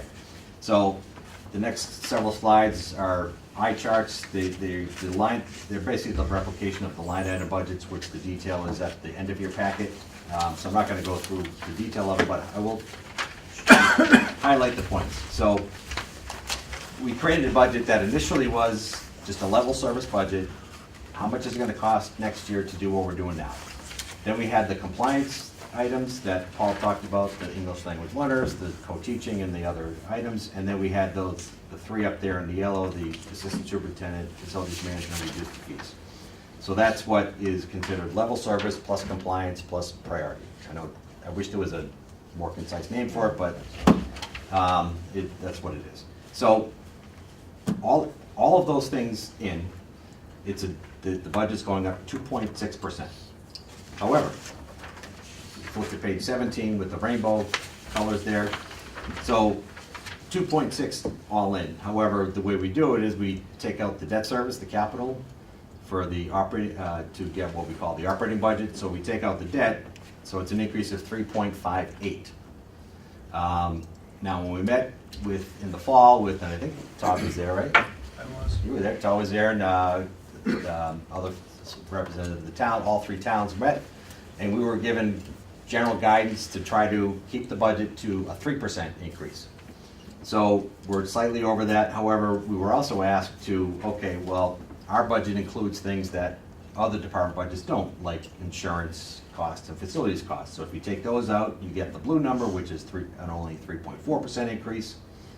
If you take out the compliance items and then the priority items, you see the increase is less than 1%. So it's a very, very tight budget. I can go through the detail of the different slides. The next one's, like I said, we're happy, well, I don't want to speak for Paul, I'm happy to stay at 11 if you want, but you see the instruction budget, those things going up, we talked about. I go to 10:45, no later. We talked about the assistant superintendent. The increase on the athletics is due to reducing the user fees, and also we've added a couple of sports. We have the boys volleyball program that's been going for a couple of years. They have been self-funding it. It's been up and running long enough that the district is going to start taking over that cost. And the other new athletic program is called Unified Sports, where you have students with disabilities playing alongside Mentors, students. student mentors. So we had 2 basketball games already in the winter. Standing room only. It was one of the best things I've ever seen, those games. And we're now doing outdoor track with those kids. So there's costs that we have to hire a couple of coaches. They're actually going to compete in a league. So there's some transportation costs, supplies, and so on. So we talked about reducing the user fees. And then professional development, part of it is for the co-teaching that Paul talked about, and then there's also some curriculum and things that Homework have that gone needs to up. be done. The out-of-district tuition, we've talked about somewhat, so the special ed tuition, you see, is going down significantly. The school choice in the charter school is going up slightly, but it's still a very small part of the budget. If you look at the bottom of page 18, and again, feel free to interrupt, I know I'm kind of speeding up here, But but if I could just point out one thing. I let them interrupt. Yeah, but I'm interrupting anyway. Okay, fine. So, He's my boss. I just want to point out that the special education percentage went down by almost 12%. I just really want to give kudos to the special education department. What we had is a number of students that are aging out or maybe graduating from programs. But because of the way that we've been able to look at the programming that we've had in district and build accordingly and support accordingly, we've been able to not have students leave the district, and then but we've had students who are exiting out of district programs. So those programs are going down, and the costs are going down, and we're not adding up with new ones. That's not to say that we won't have a student that will need that at some point, but again, by being thoughtful and trying to build those programs that we described earlier for you, we're trying to do what's right for students, and let's keep them in their neighborhood schools, and at the same time, it becomes cost effective as well. But I just, Have you, I know you're working really hard to create some of these programs, and just speaking from a pure budget standpoint, have you looked at Weston's goal program? I'm sorry. Weston School has what's called the goal program, and they have a staff and they have a blind student, and they have severely handicapped students, and they stay in school inside of Weston School until they're 22 years old, and they are taught their goal program. It basically teaches them, they see teachers for regular classroom instruction, but this is like a life skills. Right, we have a life class. skills program at our high school. But I'm saying if you could offer that in, like, modeling it, I'm not saying you can do it now, that is not what I'm saying. I'm asking you if it's something, when you're talking about bringing some of these things in-house so you can reduce that $600,000 million a year that you're paying for out of pocket, Right. for them to go somewhere else, that might be a program that you should look into. Okay. The goal program at Weston, because my sister-in-law used to head up the goal program there. She's a vice principal at Franklin now, but she used to head that up, and she had about 8 students in it, and she had them all day, every day. And We- then, and I- and as I then they said- brought in different right. teachers to teach history or math or whatever, but they were hers, almost like a homeroom. Right. They stayed with her all day, but they stayed there till they were in their 20s, so. Where was, okay, so, on the tuition, so that yellow pull-up box just summarizes all the changes we've had. So we had, as I said, 2 kids graduated in December, 1 student moved out of the district, 4 more graduating in June, and then as I said, we have them until age 22, so we have 3 kids, by the end of this year will hit age 22, and then 2 more will hit it next year, so those are all, reduced as well. Technology, I think we covered pretty well already. So on page 20, we have transportation. So we talked about the reimbursement part. On the expense side, you can see again the special ed transportation going down significantly as well because the tuition's going down. And the regular ed, the big bus contract, this is the first of a 3-year contract that we negotiated, so we have only a 2.64% increase there. The other thing, on homeless transportation, that's another unfunded mandate. The requirement for, if a student lives in your district and becomes displaced, doesn't necessarily mean literally homeless. They could be in a shelter, they could be living in a relatives, in a hotel, motel. They have the option to remain in their original home school, so, because they've got enough disruptions in their life, the concept is they should at least have the consistency in the education. What goes along with that is that the district is required to provide transportation to them. So if we have a student who was living in Norfolk, becomes displaced for some reason and is living with their relatives in Attleboro, and they want to stay at KP, we have to get them here.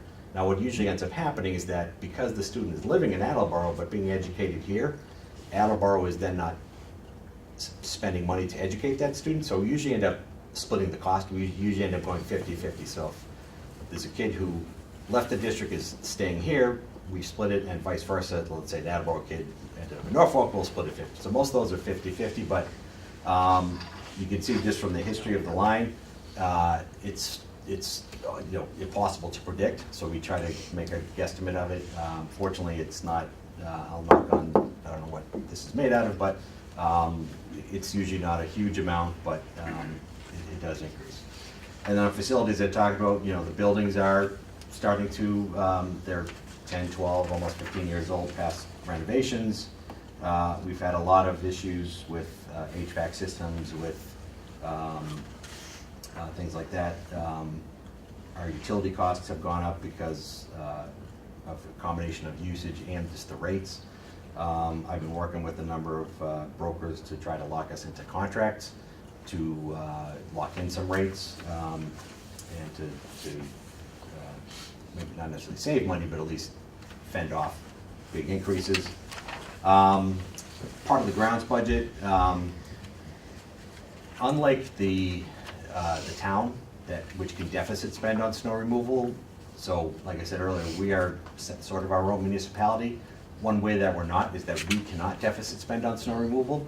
So the district was obviously doing it prior to my getting here, but they weren't budgeting for it separately, so it was just sort of getting sucked up on other parts of it. So we've actually added a small snow removal budget that can at least buffer some of that cost.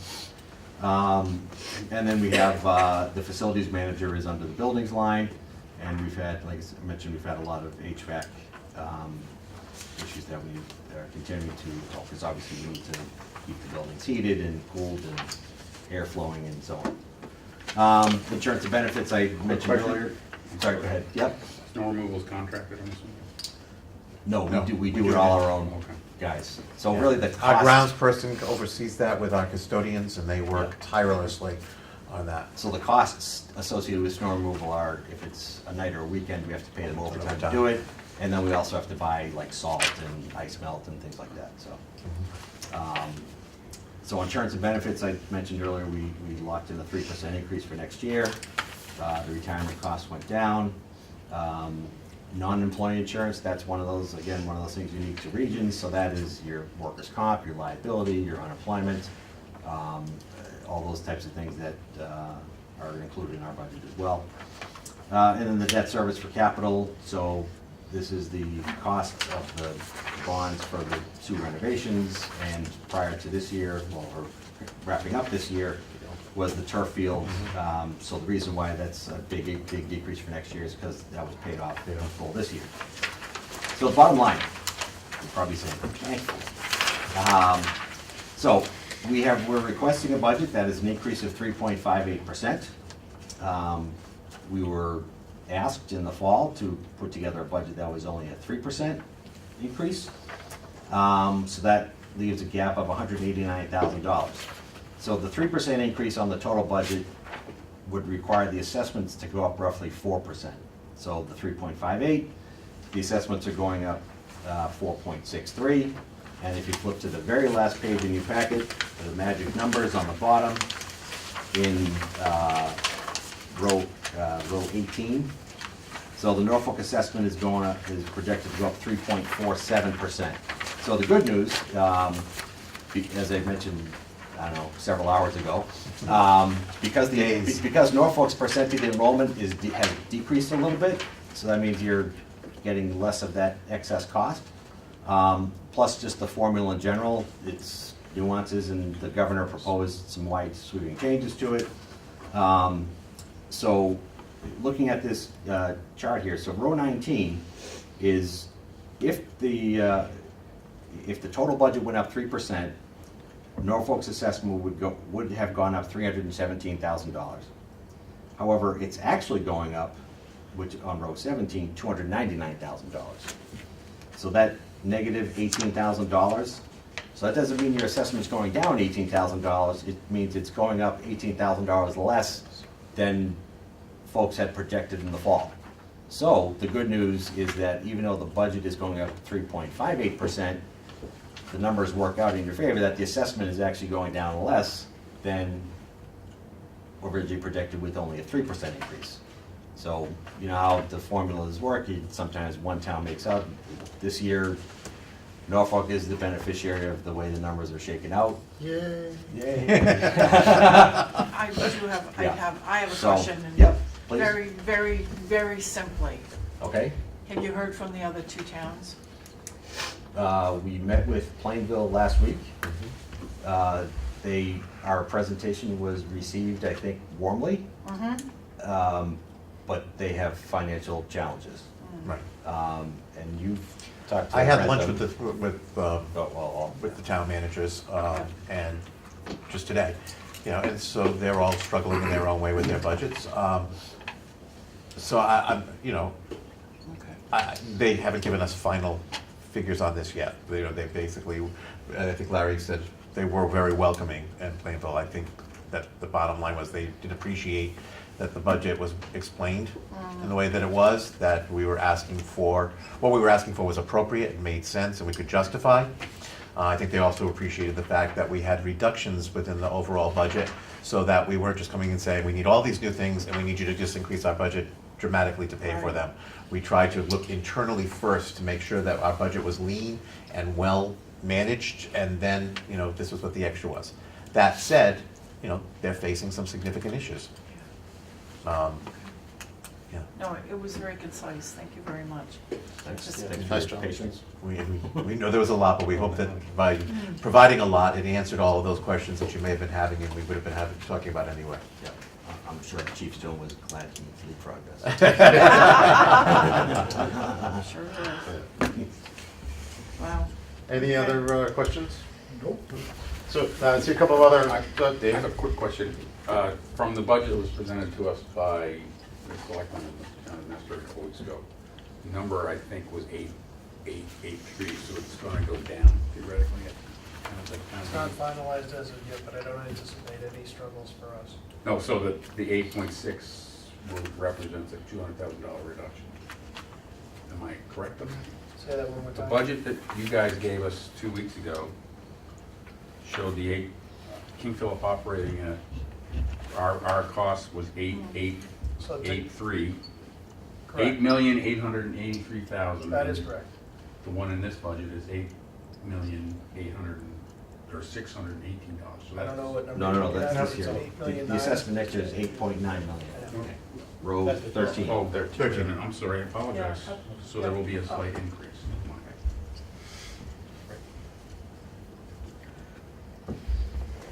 I apologize, there will be a slight increase. And again, keep in mind, the state budget process, we've only seen the governor's budget so Right. far. It has to go through the legislature, go back to the governor, so typically, it doesn't decrease from there. It may increase slightly, that could provide some offsets. And we're still continuing to look internally and things happen. And so, this is where we are right now, so. So, David, to get back to your question regarding the amount that was plugged in on the budget purposes. So when I put the budget together a long time ago, I did 3% on the assessment from last year. We asked them to provide us with a 3% of their budget, which I didn't get in time when I was trying to balance the budget. So those numbers came out a little bit later. So I didn't update our budget as of yet because we're not really finalized what that number is. But the differential is only about, if I recall correctly, about $34,000 from what I have in there. Yeah. So that's not a struggle for me to Okay, balance that out. thank you. And I do have to give kudos to KP because this is probably the first year in 3 years that I've had to experience the KP budget process that it's actually gone very smoothly from start to end. And they did provide us a very reasonable budget as a starting point, essentially. Thank you, So I don't we foresee appreciate that. any problems. And so we appreciate where you're at, and we want the best education possible for your children as well, and so we're trying to balance the two. Oh, thank you. So I do note that we have a couple of audience members there. It's hard to see everyone through the massive crowd, but are there any other questions or comments or anything? Or? She's with us. Security? She's our, yeah, We bring our own fan All club. right. she's our consigliere. All right, well, you're on TV now, so. Very disappointing, Steve. So, We tried to bring That's it fine, Steve, yeah. you did the right thing. And we have one of those air things outside too. All right, well, if there's nothing else, then I'll entertain a motion to adjourn the meeting. So moved. All in favor? I All right, we are adjourned, thank you. see.